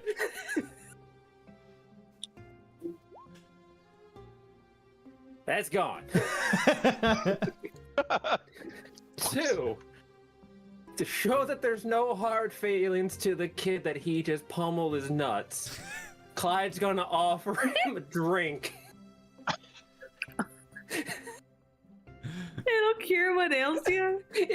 You're gonna offer like this 12-year-old a drink? All right, A shot of moonshine. monetized He's- tonight. He's In a a man church. now. He's taking a shot. And I got half moon, so it's gonna give him advantage on Constitution checks, so he can drink better for the rest of the time. Hopefully, he can catch his good. breath. Give Better. me a persuasion check for this. Yeah, as he's still trying to recover here. Right. And then +2 to that. Sure. Yeah, you hold this out, and he like just reaches out instinctually and just downs some of this, Good fight. and just immediately but does just barely pass the con save. Are we? Oh my god. All right, I got to do that too. Let's see if Clyde is drunk as fuck. Hold on, what was that, Renny? Are we also just gonna like Just tell him barely. Santa's not real too? Like, what the fuck are we doing to this poor kid? He's in a combat cult. He's He'll be all right. fine. It's not a cult. He's practicing martial arts, and you kick him in the nuts, give him booze. Like, come on. I love it. To be fair, that sounds like a good day in a combat cult. Yeah. No, you're there under your teacher. A 2'6" small man comes in, punches you in the balls, and gives you a shot of hard liquor. This is like some leprechaun bullshit. Like, It is.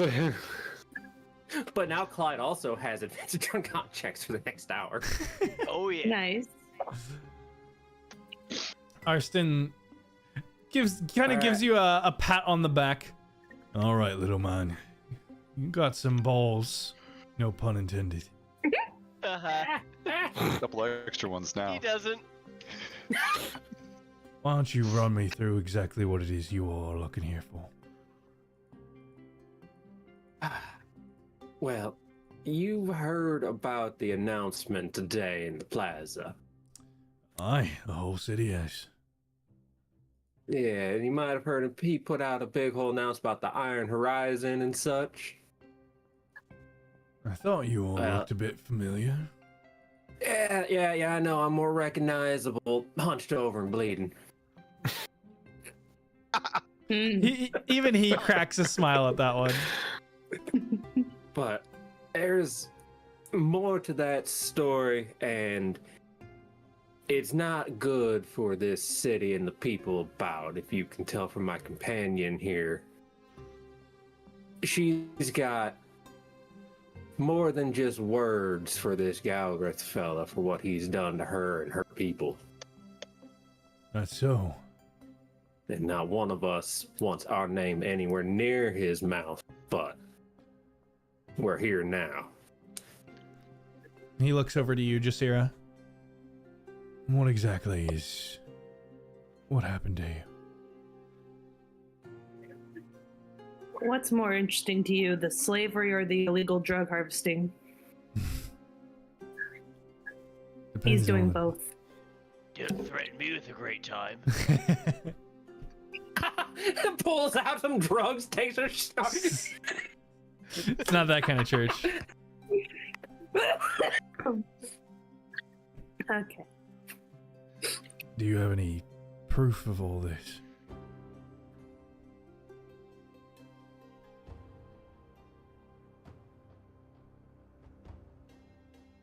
That's part of what we was working on before he kind of kicked our plans and ripped them right down the middle this morning. I'm afraid he perhaps caught wind of what we were going to do. But from the beginning, I look very different, if you cannot tell. I am not of the material plane or of Carlacton. I was brought over and forced into his servitude. Gestures to her outfit. We worked long, harsh, brutal days harvesting his insert drug name here that I need to search my notes for.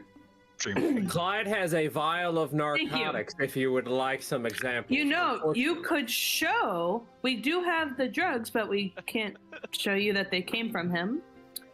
Where did you get them But from? we are harvesting We these. just have drugs from Well, gang members. It's part of our Oh yeah, investigations. all these drugs.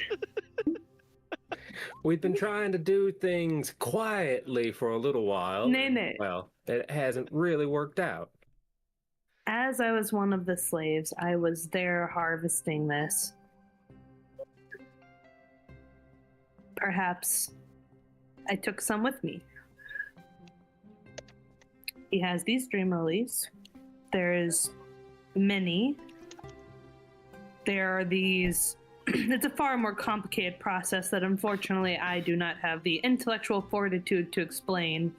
We need our bookman, who is not here, doing something far worse. And basically making these unkillable people creature husk things. I don't know how to describe it any better than that, except they don't die. And on top of all of this, he's being a shit person. And we're afraid he's trying to take over the city or more. In a nutshell. Arston pulls you over to kind of a side chamber where there are these like golden brass-like discs on the ground, and invokes some kind of magic and has you retell your story. And Jasira, you feel that kind of compulsion to ensure that you are on an honest track. And at the end, he kind of nods a little bit. Listen, the holes in the three faces are certainly against the ideals of slavery, but what you all are suggesting, it's going to be difficult to pull off, especially now. Against a lord, it would have been tricky. Against an open lord candidate, we're going to have some very strong evidence beyond just your perspective. Memories, beliefs, they can be magically manipulated. Not everyone is going to believe it, especially because he likely has plenty of his own on his side. What's the help that you're looking for from the horse? Are you expecting us to perform some kind of citizen's arrest?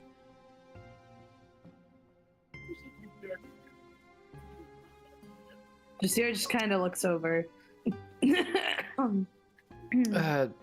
Citizens arrests, I don't think we're wanting to necessarily go with that, but perhaps just an awareness, perhaps. Yes, right. And preparing in some way, at least, knowing that at least if the church knows of his character, you can be aware. And you know that I wouldn't come here just to throw you all into some sort of conflict. That would be against my own values and that of the Academy. Maybe spreading the word amongst other religious circles so we don't have to. We'll certainly keep our own eyes about. We appreciate you bringing this to our attention.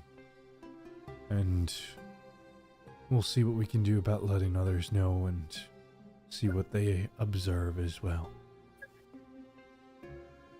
Should there be any truth that we can discover, we'll see if there's any actions that we can pursue. We just fear something bad may be coming. And the more eyes that are out and open for it, perhaps the better.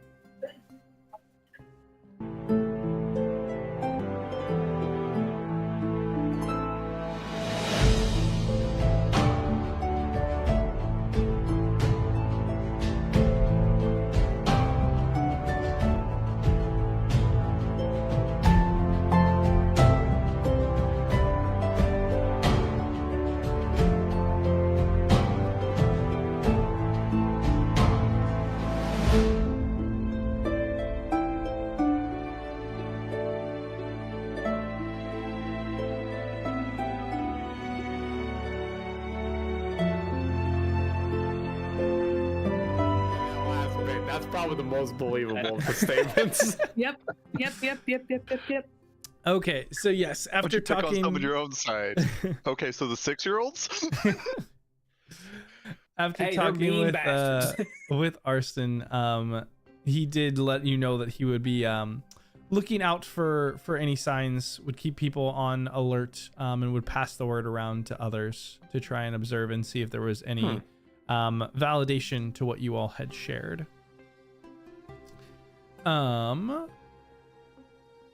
And Roland, remind me, you were headed to the plinth, right?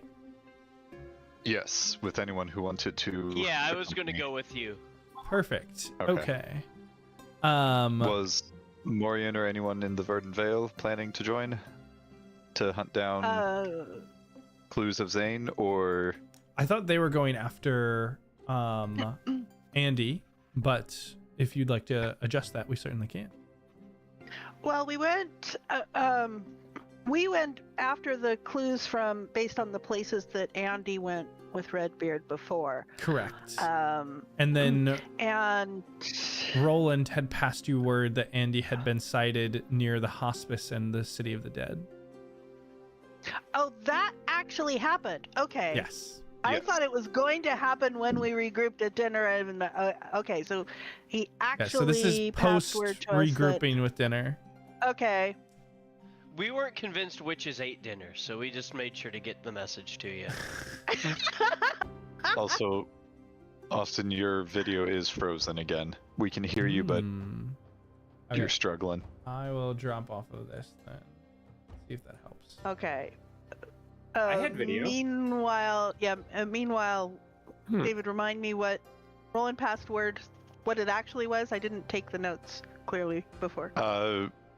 Andy had been seen near the hospice and around the City of the Dead. Zane had been seen in the trade ward and specifically by the plinth, talking to an elf. Yes. And the plinth is yes.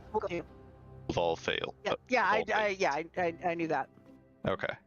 Oh God. All religion. Not Danny and our religion. No, we can't let this happen again. The Church of Tolerance. No. Time to burn it down. No. In the name of Helm. I know Morian will go. I suspect it. Well, I think the only one I'm not sure of is Alma, and she's probably sticking close with us just for emotional security. Redbeard and Garrett are wanting to kind of stick together, and Alma will not be going anywhere else outside of the three of you. Yeah, and we're very much being protective, keeping her in the midst of us and sheltering her from anything. All right. Then before we set out for there, Roland's going to assume a different identity and do a quick change and step out. No, darling. You need more style than that. No. See, a little more glamour. A little more glamour. Little more glitter. Wham! Shine, better fit, darling. You can do it. I have faith in you. Oh, she's gonna be the death of me. Rose, that's the style. Oh, and must I be seen in your company? It's functional. It obscures the specific dimensions of my body. It helps me to blend into a crown. The mute, diluted colors so that I don't stand out. But darling, you're with me. We're going to stand out. You're right. You should walk down the middle of the street. I will stick to the alleys.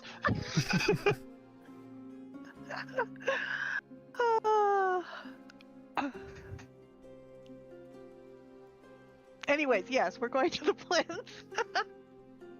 Okay. So you guys head down to the trades ward, and the plinth is very easy to spot. It is a massive obelisk, pyramid-like. Yeah, exactly. It is named for a reason. It has 5 different floors of various. There are small little altars or worship spaces for dozens, if not hundreds, of different deities and religions. All sorts of different corners where people can come to worship, and there are numerous different races that pass through here. You see tieflings, goblins, bugbears, elves, so many different creatures within the walls. Outside of like the field ward, this is probably the most diverse group that any of you have seen. Was this also built by the Olamn? Most likely.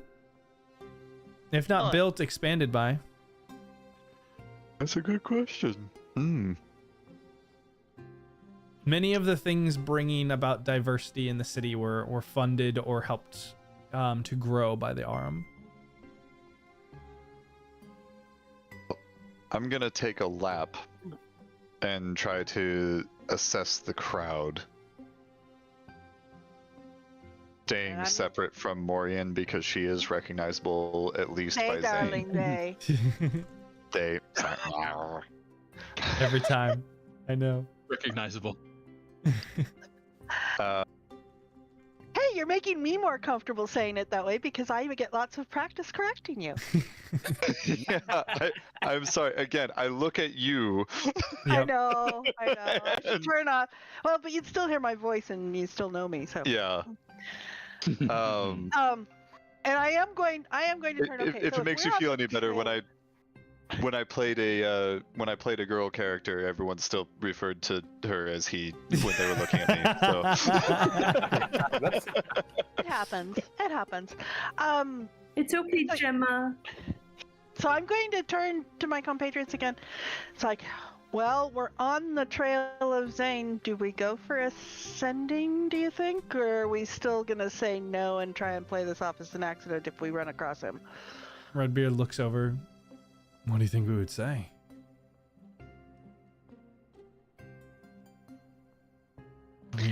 Well, we know that we're signed up for the events. We could say, hey, are we going to meet up? And before that, we could do something, use that as a pretext.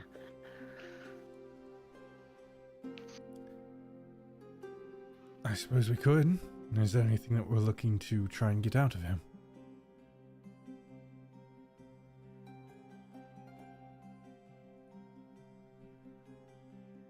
His insides? You could tell him that you have more information on us.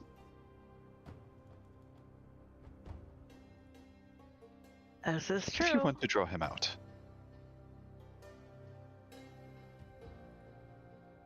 If we want to engage him right here and now, I'm here to look around. Yeah. Although, if you want to engage him, I am not at all averse to, how did you put it, Renny? Getting his insides out. We could. I mean, after all, the Iron Horizon were mentioned at the festival, and we could definitely say we want to meet about that, both what we've observed so far and whether there's anything special we should be looking for at the event. Actually, that's a very good point. If he wasn't there with you, you would assume that he would want to know. You couldn't assume that he was at the festival. You could just want to talk about the fact that Galrath mentioned us and is backing us, and what to do about that, and does his mysterious benefactor that he's passing all of this information to, who you don't know who he is, correct? He hasn't told you? We don't, I don't think he even told us that there was a benefactor. He did not. Huh. Well, you could poke at that a little. Yeah. He either knows enough to not trust us, or he doesn't and we can kill him before he does. Either way, Renny, you and I should not be traveling with them. Oh no, I will walk off with you. Let's be smart about Excellent. this. So I'll look at Redbeard and Garrick. So, we do this? I suppose so. Just be careful. Should we send Alma with them? He's gonna see that she's distressed. Why don't we just see if we can get a hold of him first? If we need to, I'll take Alma off to the side. I'm not going... I want to be here. We'll be close, within eyeshot. Just far enough away. Even if Zane is here, darling? I want to be part of the team. I can do this. Of course you can. I'll be all right.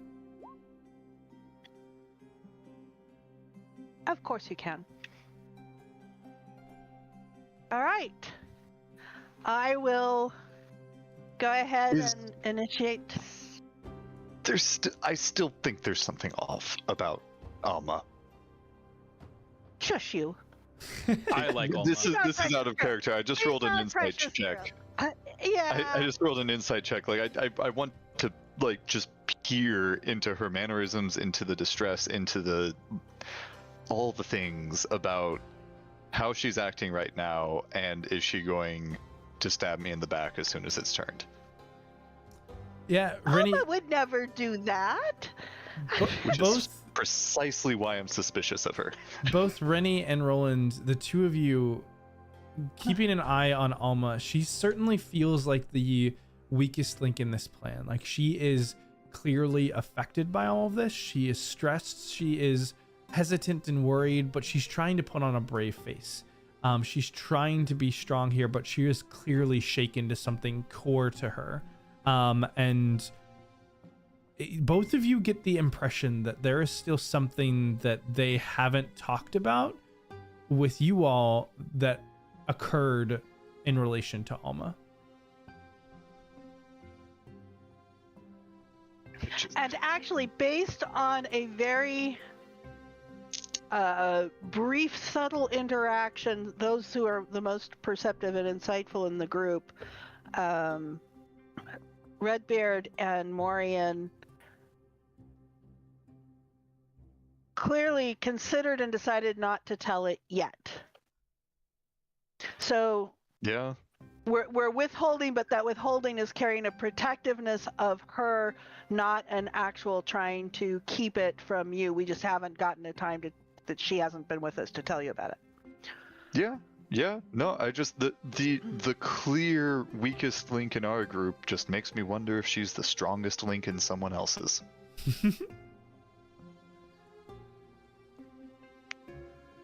Yeah.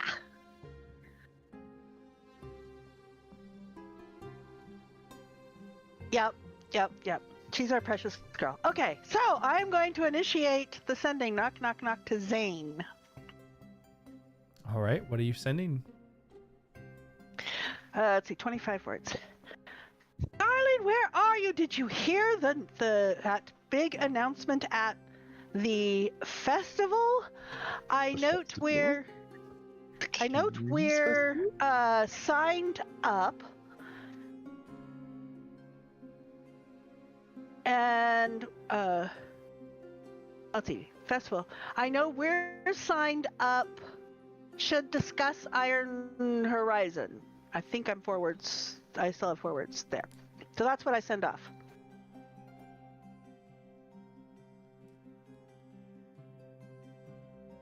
There's a few moments before you get a response back.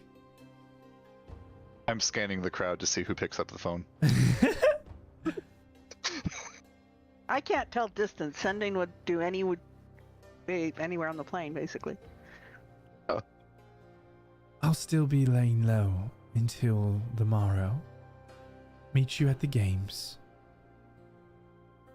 If you have word of the horizon, you can tell me then.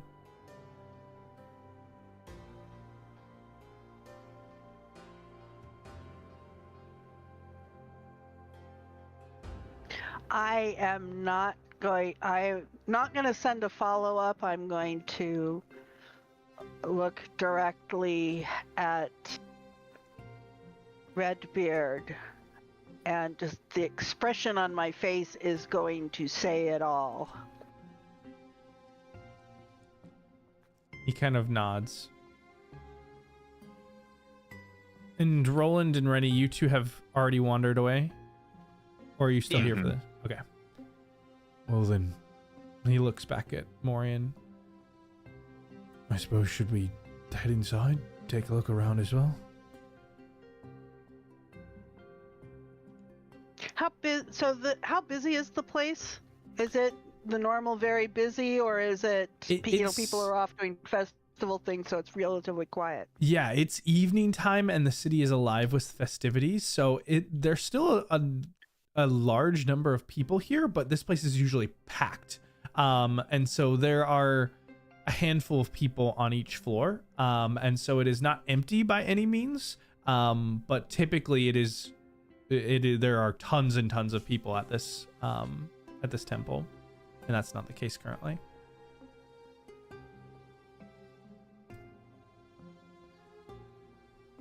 Yeah, we're not going to see him, but if he's been seen here, this is part of the pattern, and maybe we'll see something that fits the pattern. Yeah. Besides, Yeah. we're here, and it's the plinth. I mean, how could we possibly pass it by? We must go in and see and be seen and do the do.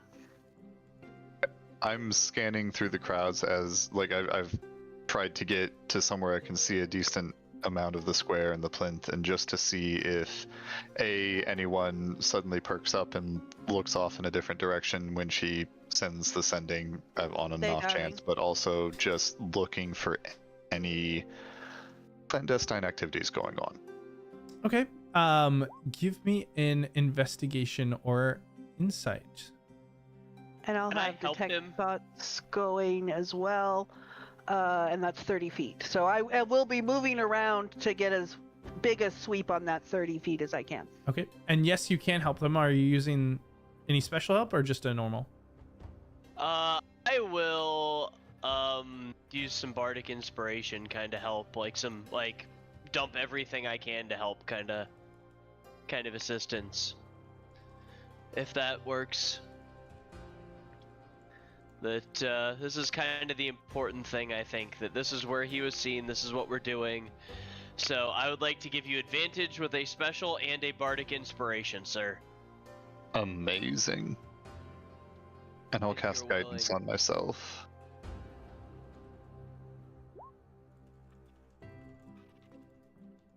Whew. And then what's your bardic inspiration? What level are we? Oh. D8, I think. With a 30, I may hang on to that inspiration for a few minutes. You know what? No, fuck it. D8? Yep. Throw it in. Let's do it. See if we can break 35 again. Yes!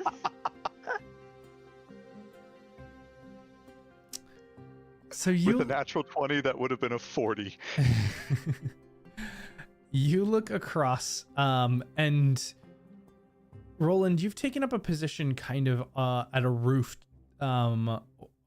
nearby the plinth, where you can see through the various doors and windows on each of these levels, and you can see probably over about half of the plinth. And Batman gargoyle perching. Let's go. You're looking across with the help of Renny, almost like a sniper with his spotter, trying to find and identify certain things. You don't really see a whole lot of clandestine activity. The one thing that approaches something similar to that is you do happen to see a group of adventurers that are planning activities for the Lord's Festival and seeming to be discussing strategies, while a couple of their members who appear to be a cleric and a paladin are engaging in kind of their own religious preparations. So they're kind of like whispering about strategy, but you don't notice anything too in depth or nefarious, I'll say, about it. What you do see is, from the description that you were given, that Zane had been meeting with an elf at the plinth, and looking across, you see a number of elves that are still here. There's one alcove that is still kind of sunlit, even in this evening, as the sun has already set. And there is an elder elf with kind of this silver threaded hair, and he's standing perfectly still, palms open, and murmuring this kind of melodic prayer as these faint motes of light are gathering around his hands. But but they seem to be invited. There's art and devotion that is kind of blending into this single practice gesture. Elsewhere, there is at a low stone basin a younger elf in kind of some worn leathers who's kind of washing their hands again and again and kind of whispering some thanks for safe journeys. You can see further back, there's a larger area with kind of these pews and seated kind of cross-legged in front of them before a very simple shrine of many different gods. And you see the sovereign host, but you also see other layers in this large stone kind of altar. There's this wood elf, looks to be a scholar. She's kind of looking over some various scrolls and is also carefully arranging some various tokens, leaves, coins, carved bone.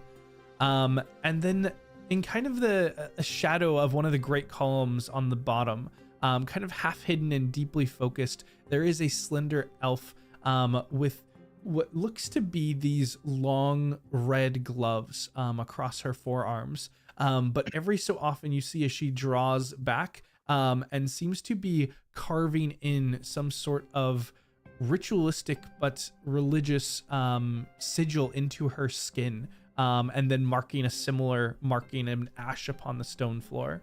There's nothing spoken, and she seems to be very focused in this. But you see these 4 elves kind of in their own religious activities.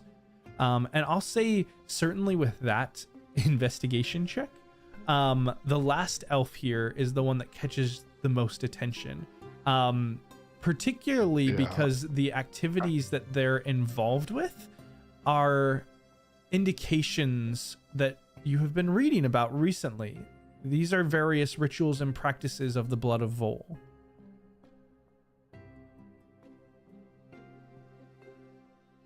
Well, let's go check it out. Yeah. I'll shoot off a message to Morian and to point it out and say I'm moving in for a closer look. You move. Does message allow for a response? Yes. Yes. You can respond to this message. If you'd like to fax me. Standard data rates may apply, bro. You can respond to this message.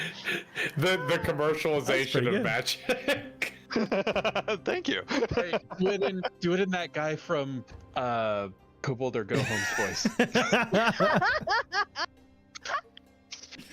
If you look over to your left, you may notice an elf with red gloves engaged in interesting activities. You can respond to this message. At the very end of the message, it's got that little like fast speaking. Sponsored by Kobold. Yeah. Yeah. Please note this Message message does not service is constitute an the important views or beliefs of the Kobold to Go Home. Oh goodness. But yeah, as you, the 2 groups kind of from different directions begin to close in to get a better look. You can see, again, she's kind of off by herself, in the shadow of one of these large pillars, just kind of cross-legged on the ground. She's wearing like these dark leather pants, with large, they're almost, they almost look like red boots at first, but they're really more of like a silk foot covering that extends high upon the leg. She's got this kind of red vest over a black and gold corset, and these long red gloves and this black and red kind of shoulder apparatus above. Her eyes are kind of soft and closed, and her hair kind of hangs down her back in these long waves. It's black, but as the kind of moonlight or the various street lights begin to hit it, it has like this silver glow around it, as she's engaged in these various maneuvers and rituals softly by herself. Are you trying to engage with her, or are you just observing? I'm gonna take a gamble here. I'm gonna turn into Zane. Okay. I'll step back a little bit. I will let you try this and only assist you if something bad happens. once I'm like in the shadows nearby, I'm not gonna cross the square wearing Zane's face, but once I'm in like the shadows nearby, I'm gonna put on his face. Okay. And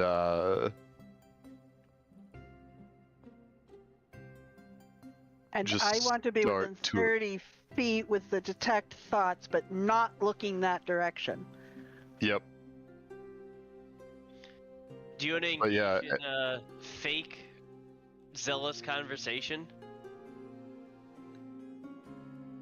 Sure. Do you want to come have a fake zealous conversation with me?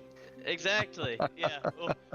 We'll basically be a distraction, and I won't actually distract you. I will just be there and give you cover. Okay.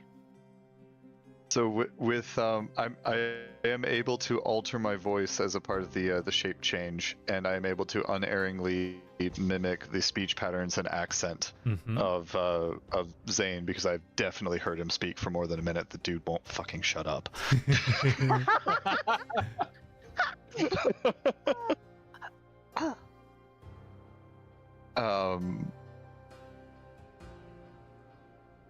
So yeah, I'll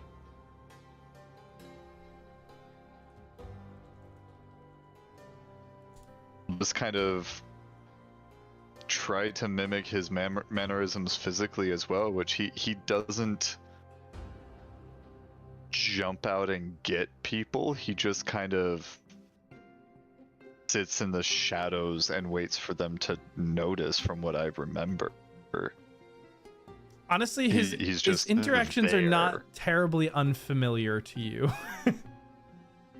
Yeah. Yeah. But yeah, so I'll just kind of be there nonchalantly leaned up against a pillow, waiting for her to finish what she's doing, and I'm gonna observe for as long as she's in her state of focus and see if I can figure out what ritual is going on from what I've read, but I'll wait for her to notice. Give me a religion check while you're here.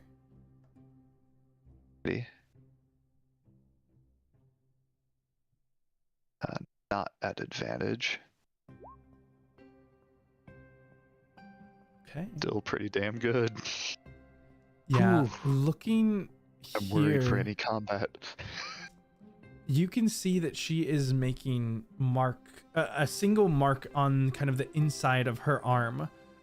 It's a circle with kind of these 8 lines radiating out of the center. And she's making the same symbol in a small bit of ash beneath her.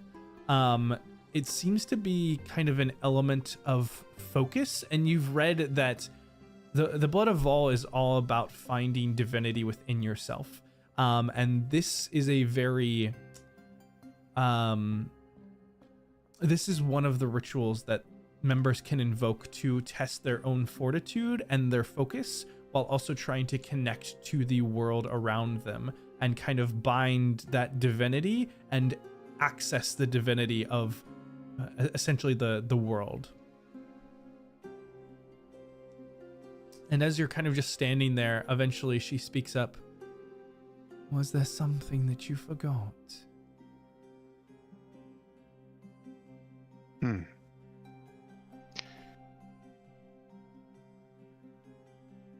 Change of plans.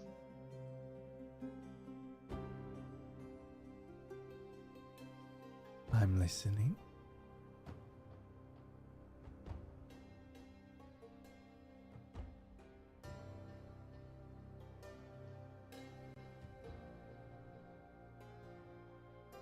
I don't like it. Came down from higher up. But that thing we were working on,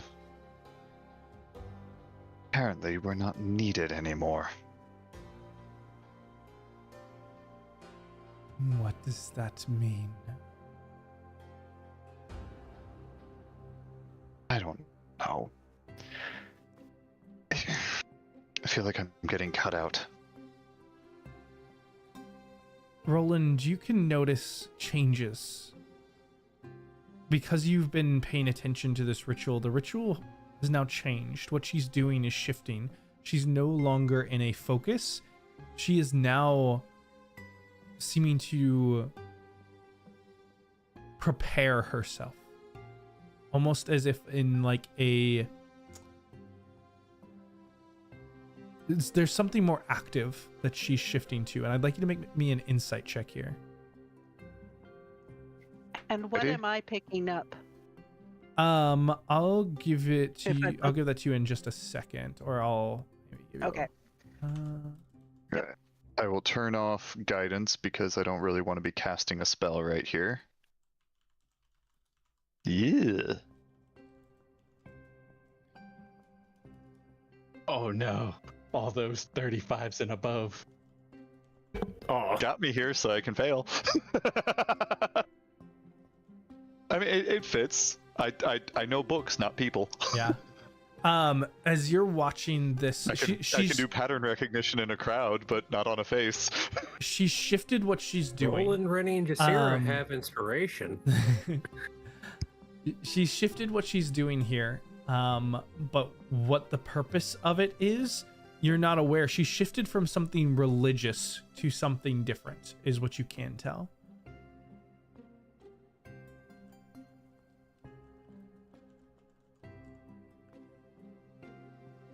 Do you think that you're in danger?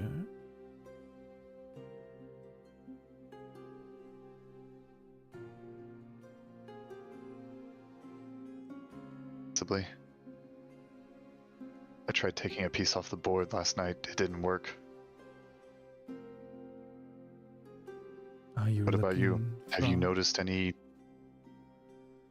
Had anyone come talk to you? Have you noticed anything suspicious? You worry too much. I am here. My life freely given.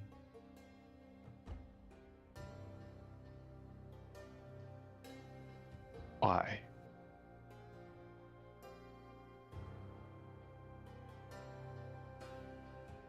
I'm always fascinated by people of your devotion. Strikes me as odd.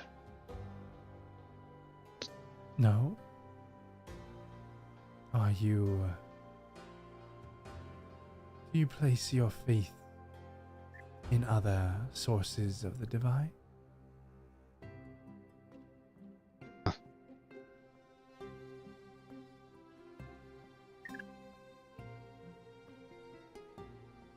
I'm more interested where others place theirs. And why?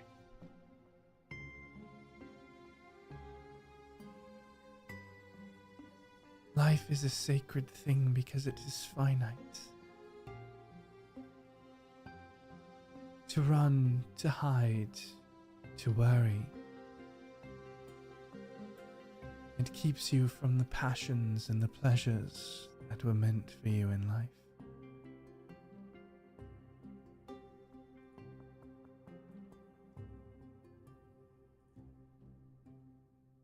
We believe in the blood and the power of the blood. Do you understand?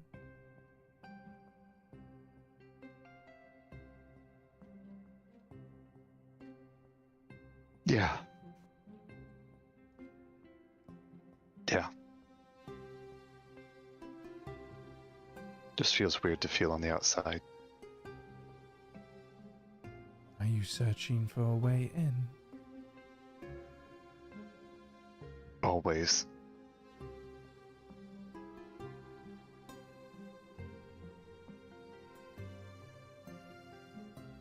There is a place if you would like to be protected. But it would require your consecration, devotion to what we are.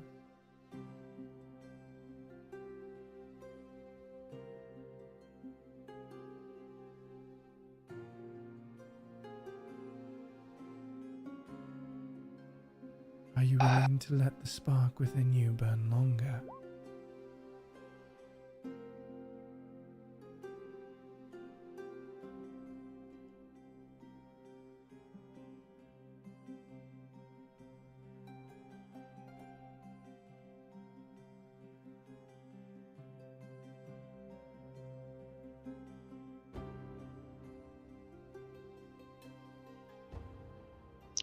I don't know if I'm ready to give up on pulling the strings myself.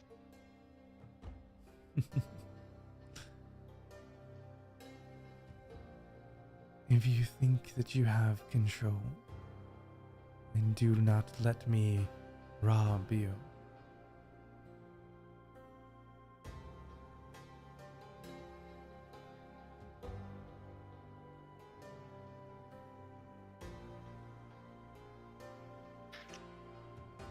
Fascinating conversation as always. I'll let you know if things change again. She inclines her head Seems again. like every day there's a new plan. So it goes with those who yearn for things they are incapable of reaching.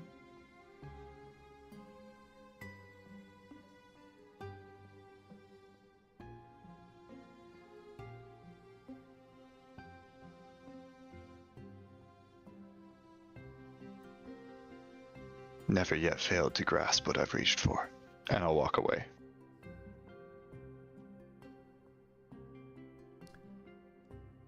You leave the elf as she returns back to the way that she was. And as you maneuver through the streets, you catch up with the others. I'm going to find an alley, do another quick change, put on a different face, and I want to go wing by and see if the ritual has changed back or if she's still doing something else. Sure, you watch for a little bit and give me an insight check once more. Right. Is Time this to something I use can help guidance. with again? Would you have gone back to the other? I know I narrated that, but it sounded like you might be doing something Yeah, different. For roll. No, Okay. I would tag up with them and kind of give them a quick update, and then because I think we should stay on this person and see what she's doing, because this is as big of a lead as we've gotten. Then yes, absolutely. At the very least, I'd be out. messaging to them.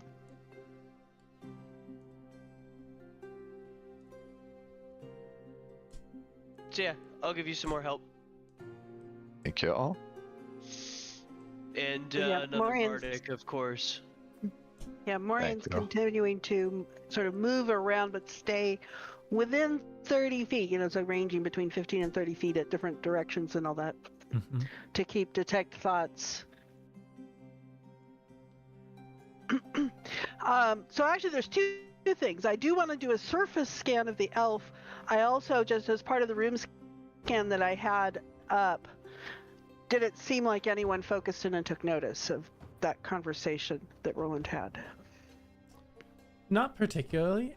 Here, everyone are kind of given their privacy to worship how they wish. Mm-hmm.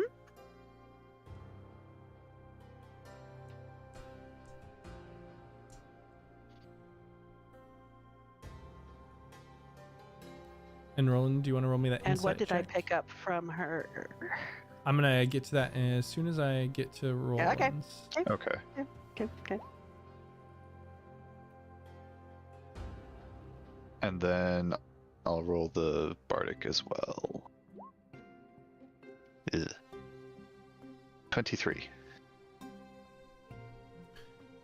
Roland, you're watching as this individual is careful. They look relaxed, but between you and Morian, you can tell that they are on edge. They are feeling defensive, and every so often they'll check over their shoulder, they'll look around, they'll observe, and you can see for the first time that their eyes are actually bright orange yellow. There is no pupil, it is all one color. And they shine out almost like That's encouraging. a creature's eyes in the darkness. And you, from time to time, have to dodge and avoid their gaze to ensure that you're not caught. But eventually, after some time, they go back to the ritual that they were doing. A few minutes go by, and you look, and suddenly they're gone. They're not in that spot. You look around and you catch sight of them. They're maneuvering through quickly, quietly, stealthily through the base of the plinth, between pillars, between edges. You try to keep up on the outside, just keeping, observing, watching, trying to catch sight of them. With Morian's help, you two box in and observe and meet on the other side. And there is no elf. She's gone, but there's nowhere for her to go. And Morian, you just barely catch the sense of that presence for but a moment before it snaps away. Snaps away. Teleported out of range? Not teleported. It felt like a door closed on you. Something mechanical, something physical blocking whatever magic you're utilizing. Something within the plinth, close to where you and Roland are.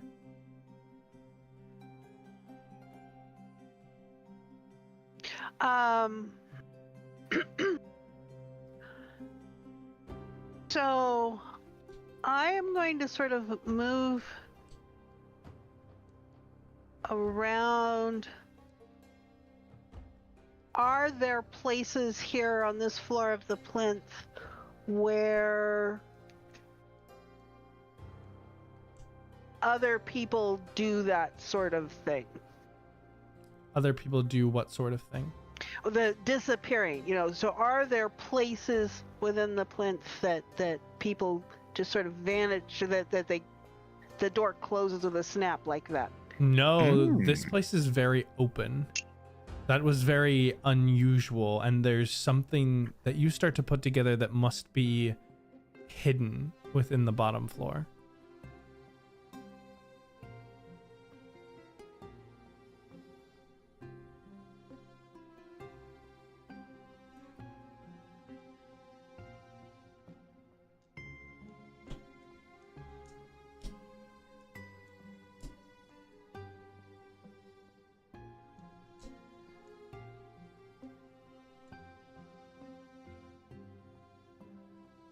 Yeah, no, I don't have anything that's going to help with that. I can reattune to an item that would give me X-ray vision, but that would be an hour. I can also just look if you want me to with investigation to see if I can find. Yeah, your investigation's very good. Was I able to stay close to you guys, or did you run off without me? Yeah, I'd say you'd be able to be pulled close. Okay. Yeah, because I'm not doing anything sudden or fast. I'm doing things languidly and with great flamboyance and elegance, darling. I'm not just going to suddenly shift that and go dashing off. I mean, how uncouth. That's just not what one does when, one is as fabulous as me. Okay, so it disappears through something. Yeah, I'll mention it. It just like something closed, snapped it shut. I don't detect anyone else doing it, so there's a hidden secret here that no one else is currently using. No one else is actively using other than the lady we were following.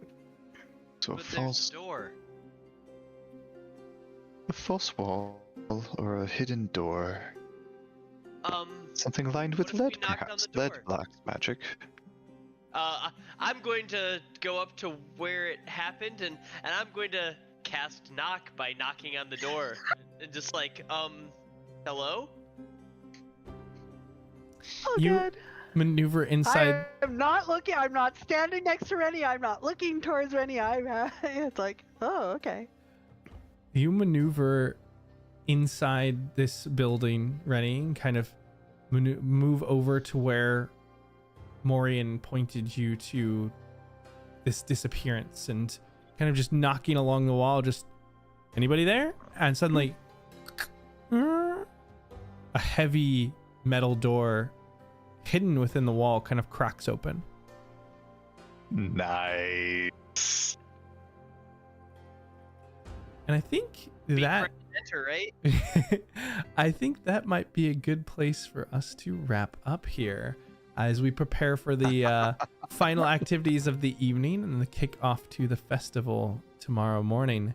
Thank you so much for joining us, and we will see you next time.